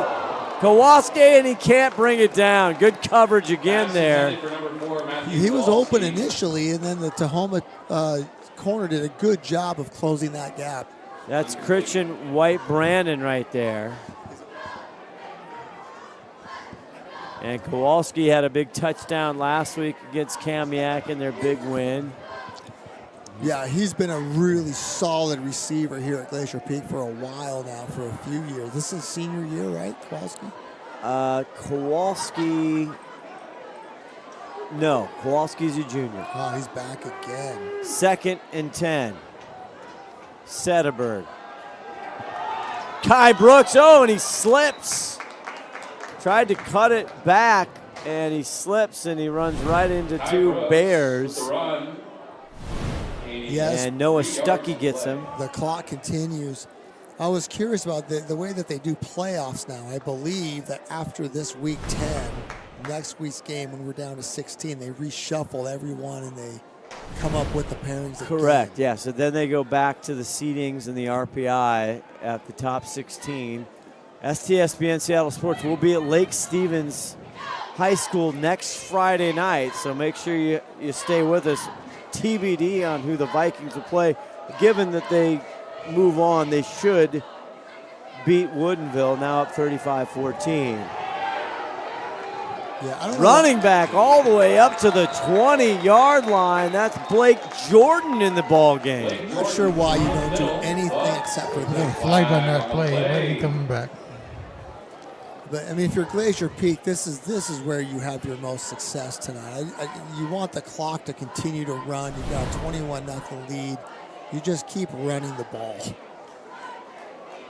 Yeah, Blake Jordan, he's only got 13 carries for 35 yards this season, used sparingly, but getting some good playoff experience right there for the 5'8 senior. It's 3rd down and 12 here. I still think you run the football. You get your 6 or 7 yards, you run it again. If you don't get the first down, Tahoma's stuck on this side of the field, and the clock just continues to run down. We're going to keep Jordan in there. Sederberg back at quarterback, took a couple plays off. Had back-to-back interceptions, both teams. He gets it off to Jordan. Jordan has room! Wow. And Jordan bumbles his way across the 30. He just lowered the pads on that corner sitting out there. 23, Blake Jordan with a big game. Look at this. Boom. And just really dishes out some punishment to finish that run. Brings up a 4th down. Fourth down still, so Tahoma catches him. Now we got a timeout. Timeout Tahoma. Tahoma, okay. With 8:47 left to go. Timeout there. We will take one as well. How is it that Bickford Ford in Snohomish is Western Washington's #1 volume Ford store? Maybe it's the Ford F-Series, America's most popular truck brand for 48 years. The extensive inventory, nearly 10 acres of it. Could it be location? Beautiful Snohomish? That all counts, but more likely it's the Bickford family, committed to the community since 1934. Discover the value, respect, and savings that can only happen at family-owned Bickford Ford. Les Schwab changed the tire game more than 70 years ago. Today, we still believe you should get more from less. Like more hustle, less hassle. More of the best service around, less of the runaround. Because we include America's best tire warranty in every tire we sell. So you get more unbeatable warranty, less charging you extra. It's why we're more than proud to say, you get more from less. Back here, Scott Oshman, Steve Hollywood Hannon, and Ron the Wedge Henthorn. GP in control here. Big 4th down, though.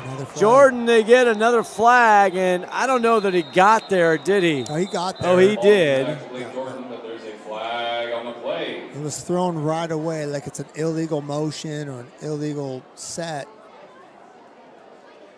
Coach Keck's trying to plead his case, but I don't think he's going to win that one. That is on Glacier Peak. You called that. You too are a fortune teller. Well, I'm just following your footsteps. Yeah. Calling plays over here. 8:42 left to go. 4th. Let's see where they, now that leaves them because they're going to push them back. So it should be 4th and 7. Again, and to me, you run the ball here. You've proven that you can run the ball for big yards. You keep the clock moving. Well, I'll change it down because it's going to stop anyway, so I guess you could put it up here. We talk about a long time. You were a defensive coordinator for many years. Did you walk by the offensive coordinator in this? Oh, no, there's another flag. What's going on here? I think Coach Keck just got a sideline. Oh, boy. I don't know if it was on Coach Keck, but one of those. Ronnie, you see anything, hear anything? Not yet. I'll let you know. Coach Keck better not walk too far onto that field. But that one was thrown near the sideline. With some oomph. Yeah. That flag went up. And Coach Keck looking for clarification. Our ref here, Scott Roan. This is a veteran crew. There was some head bobbing going on. And I don't know what that motion is. Is that sideline warning? That would be a sideline infraction. Yep. Not a warning, excuse me. Oh, the fans don't like it. The fans are not particularly happy with that call. Big Glacier Peak fans, of course, here. The wedge was moving into the official there. I know, the wedge. That's why it's called the wedge. Ron the Wedge Henthorn. He'll get in there. He's going to get a comment from the official on that one. Never a doubt. Looks like things have calmed down now on the Glacier Peak sidelines. Looks like Coach Keck's going to take another timeout. My goodness. The this game second has stalled. half has really slowed the gears. Timeout, Glacier Peak. Glacier Peak, 8:42. We'll be back.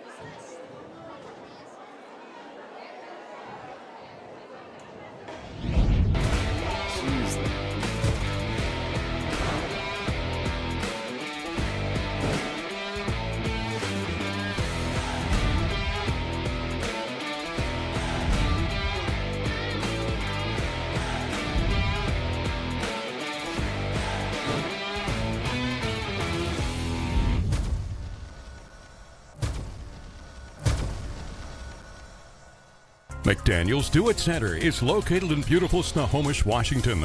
Locally owned and operated for over 40 years, they are proud to provide the Snohomish Valley with exceptional hardware, tools, lawn and garden, and sporting goods products. Their commitment to delivering legendary customer service and their outstanding employees continue to make McDaniel's the best and one of the most recognized Do It Best centers in the nation. Stop by and experience for yourself the difference between McDaniel's and the big box stores. Discover why so many people are choosing to shop at McDaniel's. It's going deep. Darling catches it, brings it down at the 7-yard line. Michael Darling. That was a great throw and a great catch. He had to go up for that one. The corner and the safety were going to pinch him at the end. Look at him extend and catch that ball. Fantastic. He taps the helmet, says, I need a little TO. yeah, that's my play of the night next. Big one there. He can play on my team anytime. I love a catch like that. Yeah, those Great darlings, catch. those darlings, one after another.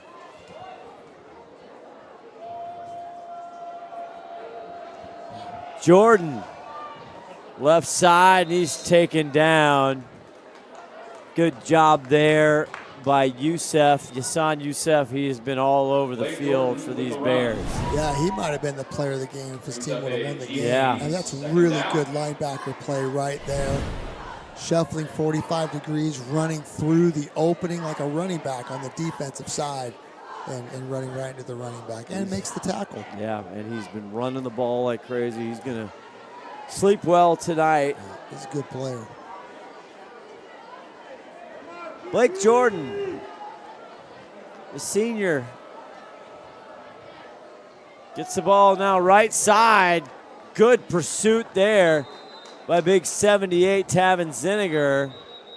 Blake Jordan and 1. And they'll give him 1. I'm not sure there's a timeout or timeout Tahoma. Wow. Timeout taken by the Bears. 7 minutes and 18 seconds left to go in this fourth quarter, and timeouts are just going. Yeah. They are just cruising. And it's second down and 11 here. Good job by the Tahoma kids. You know, this game is getting close to being out of reach, and they are going to make a goal line stand right here. Ronnie?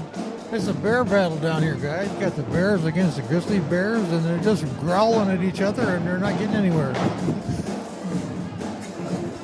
Tahoma down there in Maple Valley.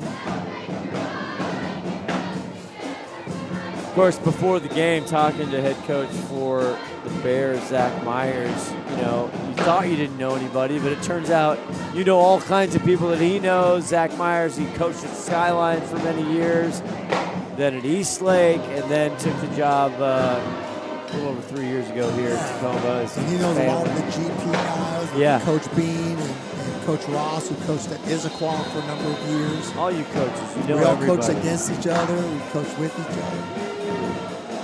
Brooks back in. Sederberg going to the air. Off the hands. Trying to go to Olsen, who made a spectacular catch last week. And it falls incomplete. It's just interesting. It'll be fourth down. Balls in the air. Brings up a Grizzly 4th down. And it's 4th and goal here from the 12-yard line. This is a big victory for Tahoma. If they can hold Glacier Peak without a touchdown here, get the ball back, make some big plays, and see what happens. You know, just the last drive that they had was a good positive drive until the interception. Sederberg, Kai Brooks. Sederberg looks left, throws it, and the receiver falls down. And he's trying to go to big 18, Zach Albright, but pass interference, man. Yep, and that's Jacob Remford. There's a flag on the play. That was a mugging, folks. We'll see it on the replay. Good job here as you see it. Yep, pass interference on the defense. Boy, we were talking how clean a game that first half was with very few flags. It's been all flags the second half. Yeah, this game has been really choppy. here in the second half. You'll see one more time You'll here. see That might have been a good flag to call, because if he had caught the ball, he was in the end zone. And in high school, it's not an automatic first down. It's a 15-yard penalty, but it's half the distance to the goal, which I believe still keeps it fourth down. They were at goal. They were. What was that?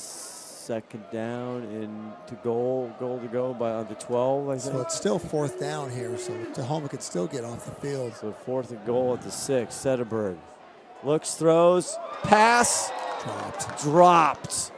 And thought he might have had that. Mikhail Sholuk, who had reception earlier, wide open. Just couldn't bring it in. And he knows it, the poor kid. And now Tahoma has a little bit of life. They have some breath here. Can they make some big plays? It's interesting in retrospect now with 7:05, because at the end of the first half, just imagine if this is a 14-0 ball game.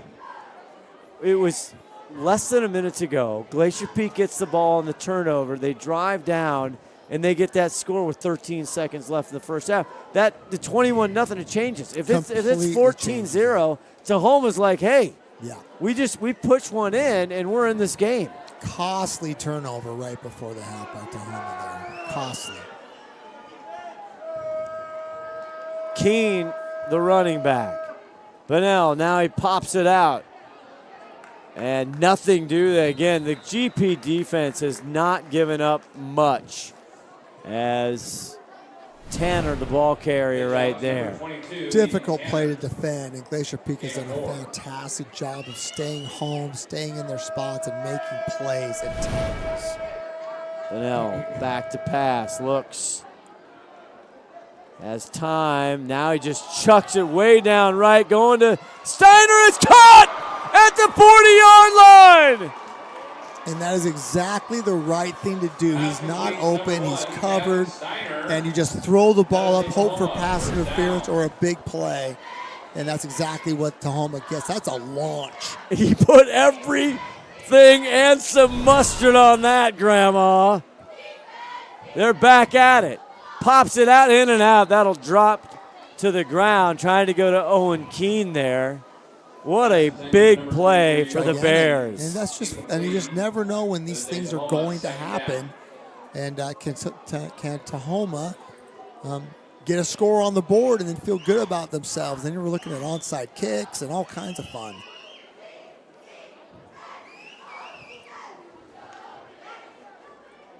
Second and 10 now at the Glacier Peak 39.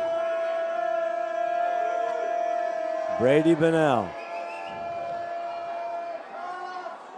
Looking, going to Youssef, it's caught at the 10, down to the 5-yard line, dragged out by Kai Brooks, and Tahoma's in business. That is a beautifully thrown ball coming out of the backfield on a wheel route, which gets a linebacker on a running back, and the running back's gonna win that most of the time. First and goal, Youssef. Good job on the defense that time. Not going to give them that score early. Glacier Peak would love to get out of this game with a goose egg on the board. Second down. Second and goal, and they go quick. No huddle. Bunnell, this time he's going to look, throws, caught, touchdown! Waylon Abercrombie. That is Ronnie's favorite route. Walked into the end zone. Little slant route, wide open. The outside backer can't get to it in time. The corner's just playing a little too soft for the goal line right there. And Tahoma walks away with a score. The Bears finally get something going, and the 8th touchdown on the year for Waylon Abercrombie. The kick is up, and the kick is good by Reese Williamson. And I'm guessing we're going to get an onside kick here, Scott. Yes. 21-7, 5:41. We don't really think about it until this happens. Don't get backed up. Call A Wesco Septic Service. They are the sustainable, environmentally friendly choice. Wesco uses a recycling process that returns clear, clean water. They offer septic service and repair for both King and Snohomish counties. Wesco Septic Service is a local, family-owned business, so you can count on reliable, environmentally friendly service. Call them today.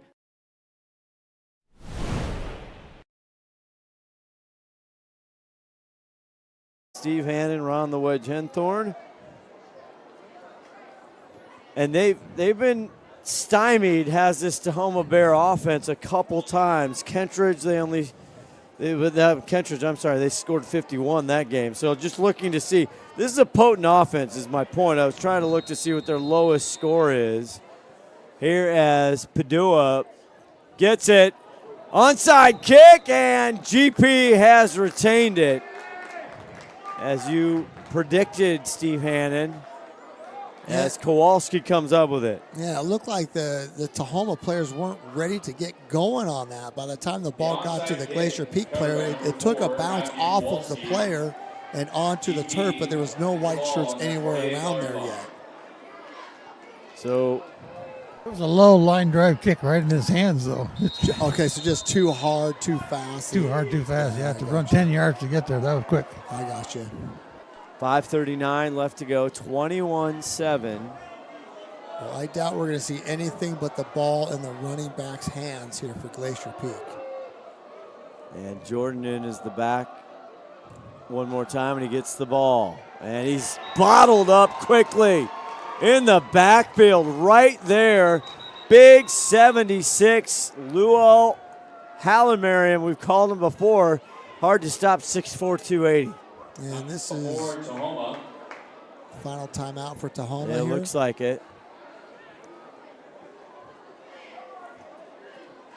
Quick timeout, yes. We'll be back. See how this one goes. Bickford Ford in Snohomish is Western Washington's #1 volume Ford store. Maybe it's the Ford F-Series, America's most popular truck brand for 48 years. The extensive inventory, nearly 10 acres of it. Could it be location? Beautiful Snohomish? That all counts, but more likely it's the Bickford family, committed to the community since 1934. Discover the value, respect, and savings that can only happen at family-owned Bickford Ford on Bickford Avenue in Snohomish, bickford.net. All right, back here. Tahoma trying to make something happen, get back and make it interesting. 21-7. Onside kick was unsuccessful. Glacier Peak gets it. Interesting, I have not seen Isaiah Owens in this ball game in the late third, fourth quarter. Hopefully everything's okay with him. Darling cuts through, and he'll get up. See where they mark him, just short of the first down. Another flag, Scott. There's a flag on the play. And this is going to go against Glacier Peak, I guess. I don't know if Ronnie was able to catch anything down there. Block in the back, Glacier Peak.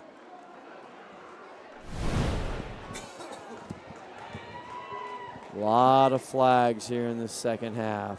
Really, both sides. Tough to watch. It does break up the game quite a bit. Makes it a little more challenging for all. Ronnie, I'm looking to see if number 7's on that sideline. I'm not sure I can see Isaiah Owens. Their star running back. But right now, it's Blake Jordan. Who's done a heck of a job. And now we get another whistle. Timeout, I think, Glacier Peak this time. Oh, my goodness gracious. 5:21 left. Timeout taken by GP. We don't really think about it until this happens. Don't get backed up. Call Wesco Septic Service. They are the sustainable, environmentally friendly choice. Wesco uses a recycling process that returns clear, clean water. They offer septic service and repair for both King and Snohomish counties. A Wesco Septic Service is a local, family-owned business, so you can count on reliable, environmentally friendly service. Call them today. Seattle sports on YouTube. It's amazing. Have you subscribed? Brock and Salk. Baseball, man. Bump and Stacy. There is always fire. Wyman and Bob. Phenomenal. Stream the local sports leader live on YouTube. Seattle Sports.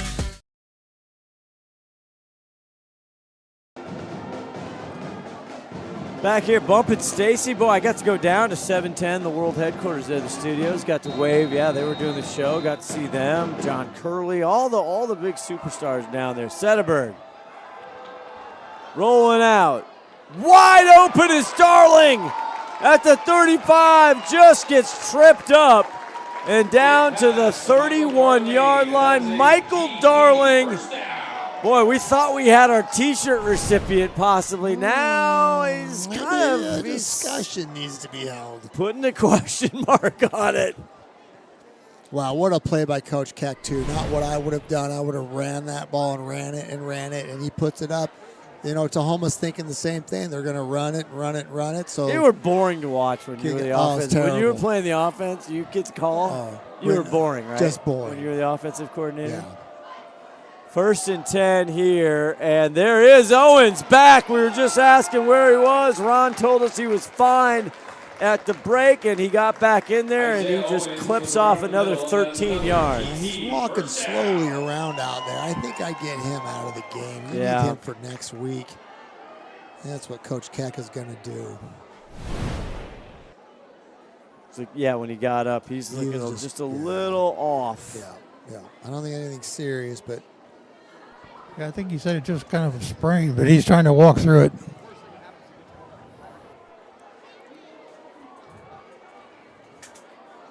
Well, 4:15 left to go. 1st and 10. Jordan, right side. He finds a hole, and he gets all the way down inside the 10 to the 7-yard line. And the clock just continues to run on Tahoma. Yep. Oh, is there a flag? Oh, for Pete's sake. Yep, there is a flag. I see it. Lake Stevens took care of business 40-21 over Woodinville. So just a reminder, we'll be covering the Lake Stevens game next week.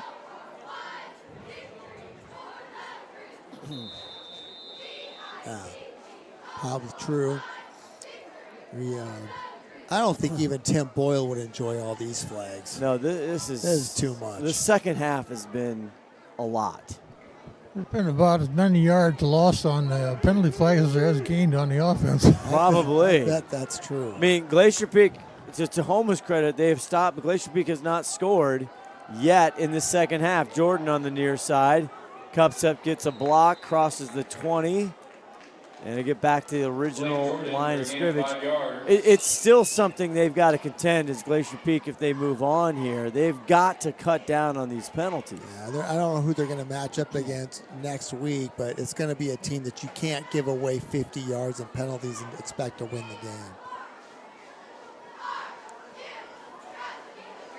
2nd and Glacier Peak has not given the ball away tonight. Is that correct? Yeah, no, it's right now it's 3 turnovers for Tahoma, none for Glacier Peak. The penalties have kept the score close. Yes. Now it seems a delay. Sederberg back. Now everybody's set. Jordan in the backfield. He gets it to Jordan. Jordan right side. Right there again, Youssef. Yeah. Boy, that kid is playing his heart out. Yeah, he's slick. That was a power play by Glacier Peak, and the guard pulled that he's supposed to block Youssef, and he just put a move on the guard and just left him and made the play in the backfield. Great job. Great inside linebacker play. But I know he had a great game on offense, but he's had a fantastic game on defense. He has, really. This is your 2-minute warning, guys. I need a couple players of the game out here. We got him for you. We got him. Gotcha. As I look at the RPIs, you see Sederberg now 3rd and 10. Jordan still in the backfield.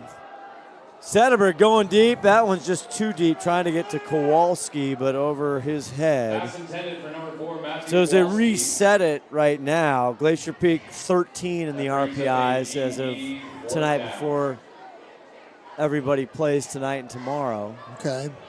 So it'll be interesting to see how the seedings go up. Puyallup number 1, Lake Stevens number 2, Bothell number 3. If you're looking at Glacier Peak right around 10 or 11, they're going to play a number 7 or 8 seed, and that's going to be a good team. That is going to be a real good team. We talked earlier out of the Kinko, out of the Crest, I believe, Lake Washington 9-0, ranked 7 RPI. Big Larson field goal here. 35-yard field goal is up, and it is good. He drilled that thing. Tyler Larson, the junior, puts it in from 35 yards. That was one step and boot. That 35-yard kick puts the And Grizzlies the little guys in the back caught that thing and rolled around with it for a little bit. Wow, what a boot. His long is 34, so that makes it his long for the year at 35 yards. He didn't even get a running start for that. He took a one step and swung through. He needs to go on Saturday to game day, and he needs to kick that field goal on game day and win big cash. That looked like your golf swing out there. Just perfect balance. On the driving range. On the driving range. Pregame All-American, remember. Tyler Larson, 35-yard field goal, his season long, and puts it to 24-7. Well, we know having a decent high school kicker is a massive weapon. Massive on the kickoffs especially. Shout out Spencer Pettit, the weapon. The weapon. Larson now pooches it on the ground. Love it's just, the squib kick. Love it in this situation. Yeah, just taken there at the 24-yard line. Never like kicking it in the air and catching it at the 10. I do not want to cover that. So we'll have our adrenaline fundraiser play of the game. We have 2 tonight. One is going to be, I think for sure, right? James Jenkins, 58. Big defensive plays tonight. Just sacks and tip balls and interceptions. And the question is, are we moving to Mr. Darling? You have to give me some specifics on his numbers today. I think our statistician called in sick today.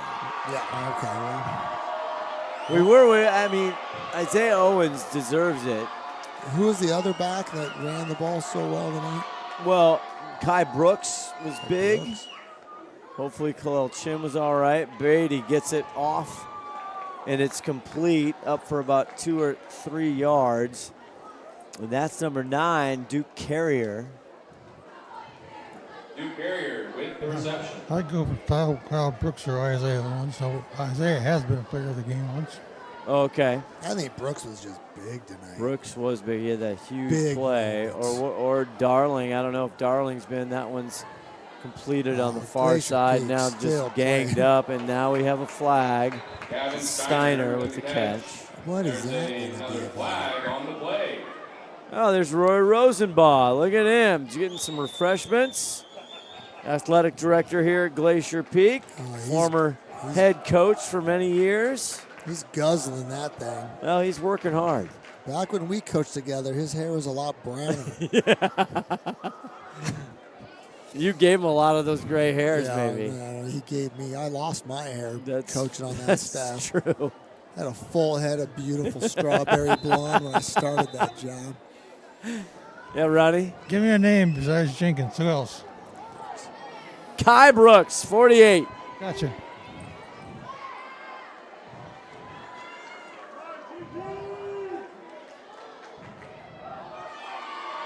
And a good run up the gut there. Big number 12, Jacob Remford, the senior. And let's talk about the seniors for Tahoma. This is what's tough about this. When it's go home, the Tahoma Bears, just great to talk to Zach Myers. He's got a great program going there. Yeah. As Brady, and the ball's out. And who else but Bridges A scoop and score for Maxwell Bridges. Insult to injury now.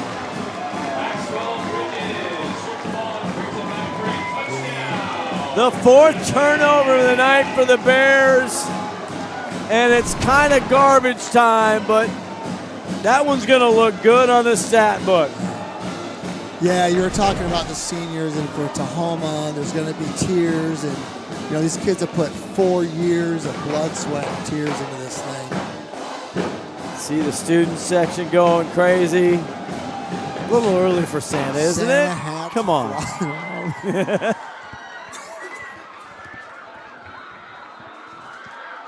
Larson on for the extra point. The kick is up, and the kick is good. In a flurry, 10 points put on the board. The 35-yard field goal and the scoop and score. Maxwell Bridges puts it in. We staying with our player of the games? Boy, these kids are making it tough on us these last 2 minutes of this game. We'll be Les back Schwab right after changed this. the tire game more than 70 years ago.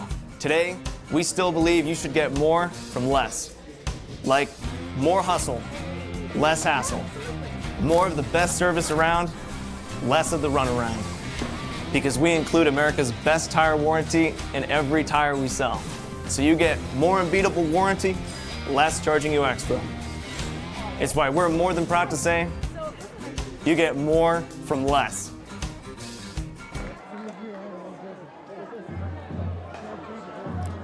Oh, Glacier Peak to get the win. Again, this is going to be sweet for Shane Keck and his staff. They went down last year to Curtis 28-0. As you hear all the chatter on the sideline as GP boots this one. It's picked up around the 12-yard line. Big tackle there. Taken down quickly. And the return man there, Ethan Tanner. Getting some youngsters in the game here, I think, for Glacier Peak. It's always an exciting time. Get as many guys into these playoff games as you can for the atmosphere and the for the experience. seniors, it's so tough. And then if you're looking on the optimistic side for the Tahoma Bears, I mean, Bunnell's fantastic. He's just a sophomore. They're going to be in the mix if these. It's unfortunate that Johnny Gross couldn't go tonight, the senior. That's what's also tough when you get banged up. Bunnell back. Now he just lets it rip. Another interception. That's going to be Darling, and there's a flag. Steiner and Darling still running. But I think all this is for naught. That's going to be passing. And you got Olsen, number 5, and Stinger. Ronnie, your mic is on. If you could, there you go. Thank you, sir. 39 seconds left. We got another flag down at the other end of the field, too. Yeah. It's going to be pass interference. Yeah, Scott Roan having to work the second half. Boy, there's been a ton of stoppages. They've done a great job. They're calling it like they see it. It has nothing to do with the referees. Agreed. They're calling the game, as you see there. Coach Jackson was just having an animated conversation with his corner on that defensive penalty. Didn't like it. And the white shirt team moves forward. 31-7. Lake Stevens gets by there. All kinds of scores. I'm already excited for Lake Stevens against I don't know who. Yeah. Well, they're going to be a top seed. They're going to play a team that they should beat, according to the schedulers anyway. But that second round last year, they played Meade, and it was a barn burner. The game went down to the last second. Oh, my God. It was like 49-42 or something. It was crazy game.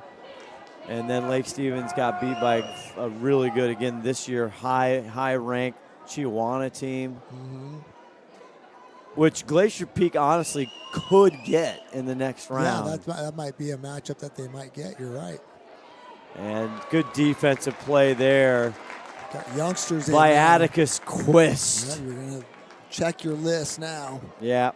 Jeremiah Strain with the run. Strain was the ball carrier. The clock's going to run out of this one. As 19-18, we have our Adrenaline Fundraiser play of the game. Don't go anywhere. Ron the Wedge Henthorn will get there with you. That one's thrown and completed. 10 seconds, 9. We're going to stop the clock with 9.1 seconds. Now he wants to wind it, and here we go. That should do it. That should do it. And there it is. The Glacier Peak Grizzlies. 31-7 over the Tahoma Bears. They make it into the round of 16 of the 2025 Washington State football playoffs. Congratulations to them. Also, big congratulations to the Tahoma Bears. What a season. Congratulations to those families, those seniors. Great effort tonight. They just too many turnovers, too many problems. And Glacier Peak's defense was ultimately too much. Yeah, I thought there was a 31-7 score. I know GP put 10 points up there in somewhat garbage time, but I think the score is pretty accurate to these two teams and how they played tonight. Glacier Peak was the better team tonight, and I think that the score portrays that at the end. See them shaking hands, and Ronnie's getting ready. Got our Adrenaline Fundraiser player of the game. One of the big-time captains. He has been spectacular all year long. Leads the team in tackles. Number 58, the big fella, 6'1", 220, the senior, James Jenkins, is going to be one of them. And then the other, you got two big boys. Kai Brooks also coming in tonight with he kind of changed the whole pace of the game in that first half. Yeah, he ran that 60-yard run when the game was still in doubt, and that really seemed to spur Glacier Peak forward. And then we saw the mistakes made by Tahoma, which allowed Glacier Peak to kind of get a pretty good lead there at the half. And that kind of pushed us to where we are right now. Punched it in there from the 2-yard line as well did Kai Brooks as we wait for Ronnie to go catch these players. They run over, and it's a great tradition there. They go over to the student section. You see it right there. They do my cheer that I taught them 15 years yes, ago. That's true. Yeah. You're a legend.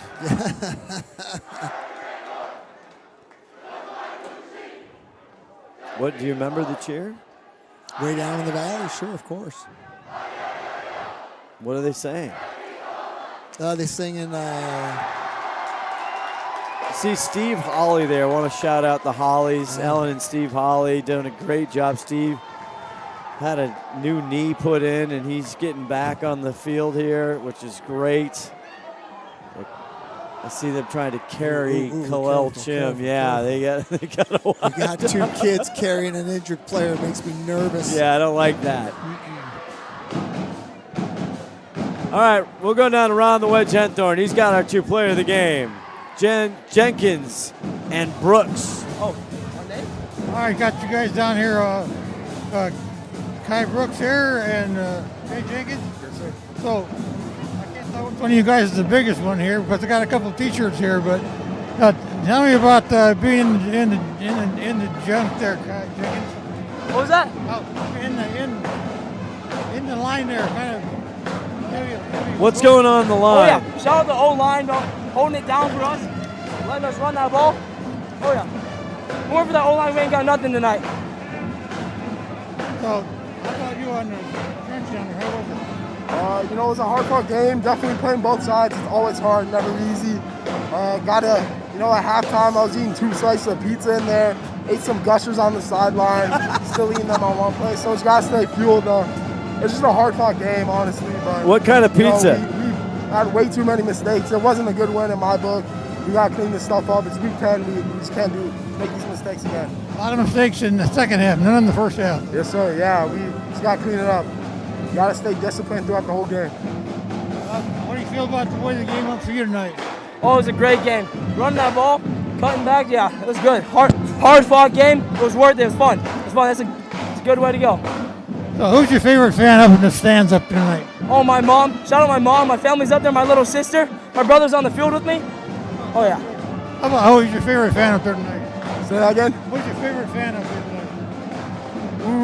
Probably my brother, always pushing me, always trying to get better than him. He went on, played college ball, so I'm always just trying to get better than him, always trying to one-up him in everything I do, push myself.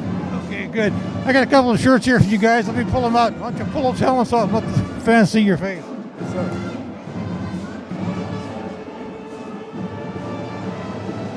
Hold the shirt up in front of you there. One for you. One for you here. Thank you.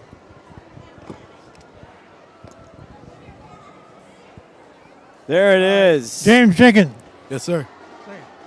Player of the game. Player of the game, James Jenkins. There you go. Big Jenkins. Player of the game, Kai Brooks. Kai Brooks. There it is. Couple of great games tonight, guys. So thanks a lot for being out here for this game. We'll see you next week at Lake Stevens. Yes, sir. See you next week. Lake Stevens next week. Thank you. All right. Well, they're not playing Lake Stevens, Ronnie. Oh, They won't be at Lake Stevens. We'll be at Lake Stevens. They won't. They don't know where they're going to be. Yeah, you're right. Well, I'll be at Lake Stevens. All right. I'll see if I can find Shane Keck. All right. James Jenkins, great job. He's been leading the defense all year long. One of the captains, one of our Adrenaline Fundraiser player of the game, and then Kai Brooks. Does it all. Defense, offense. He had the big breakthrough play. We're trying to find some scores here, and Snohomish having to go up against the Fighting Irish of O'Day, and it looked like they were hanging in there. 14, was that 14? There it is, 14-35, third quarter, unofficial. So that's pretty good. Snohomish and under first-year head coach. You see Glacier Peak there. Their post-game meeting, as always.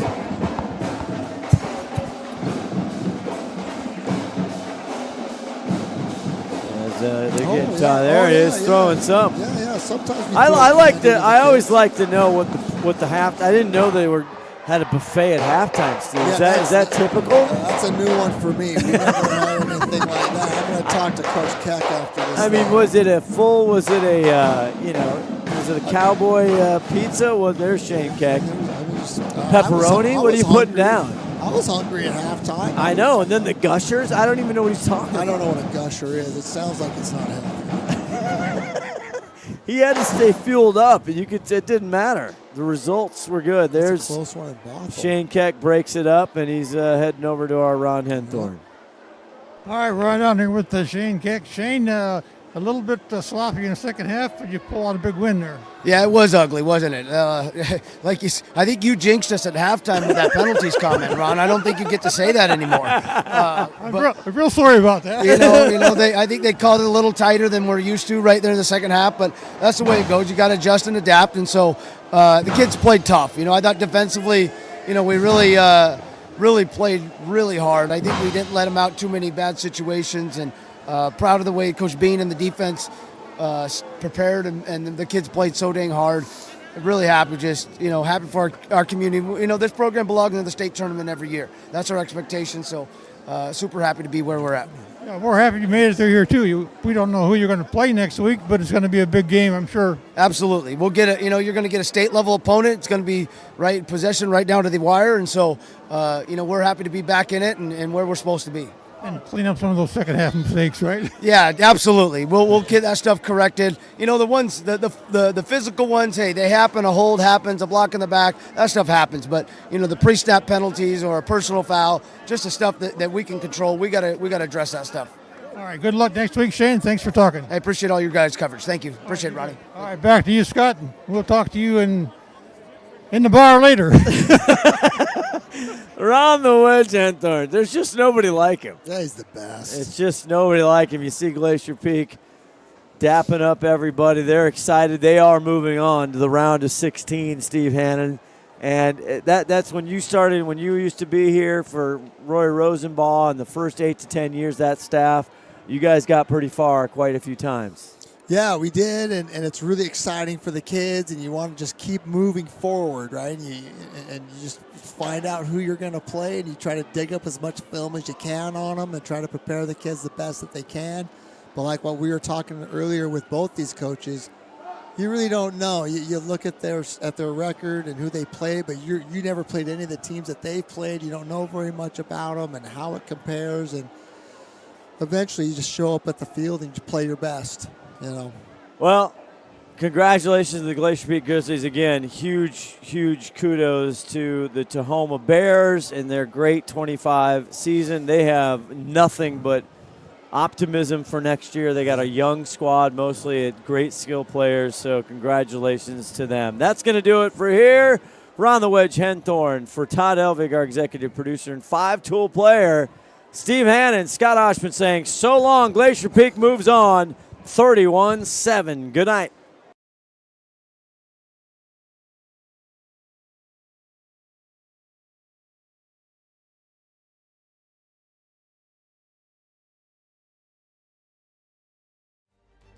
It's the weekend, baby!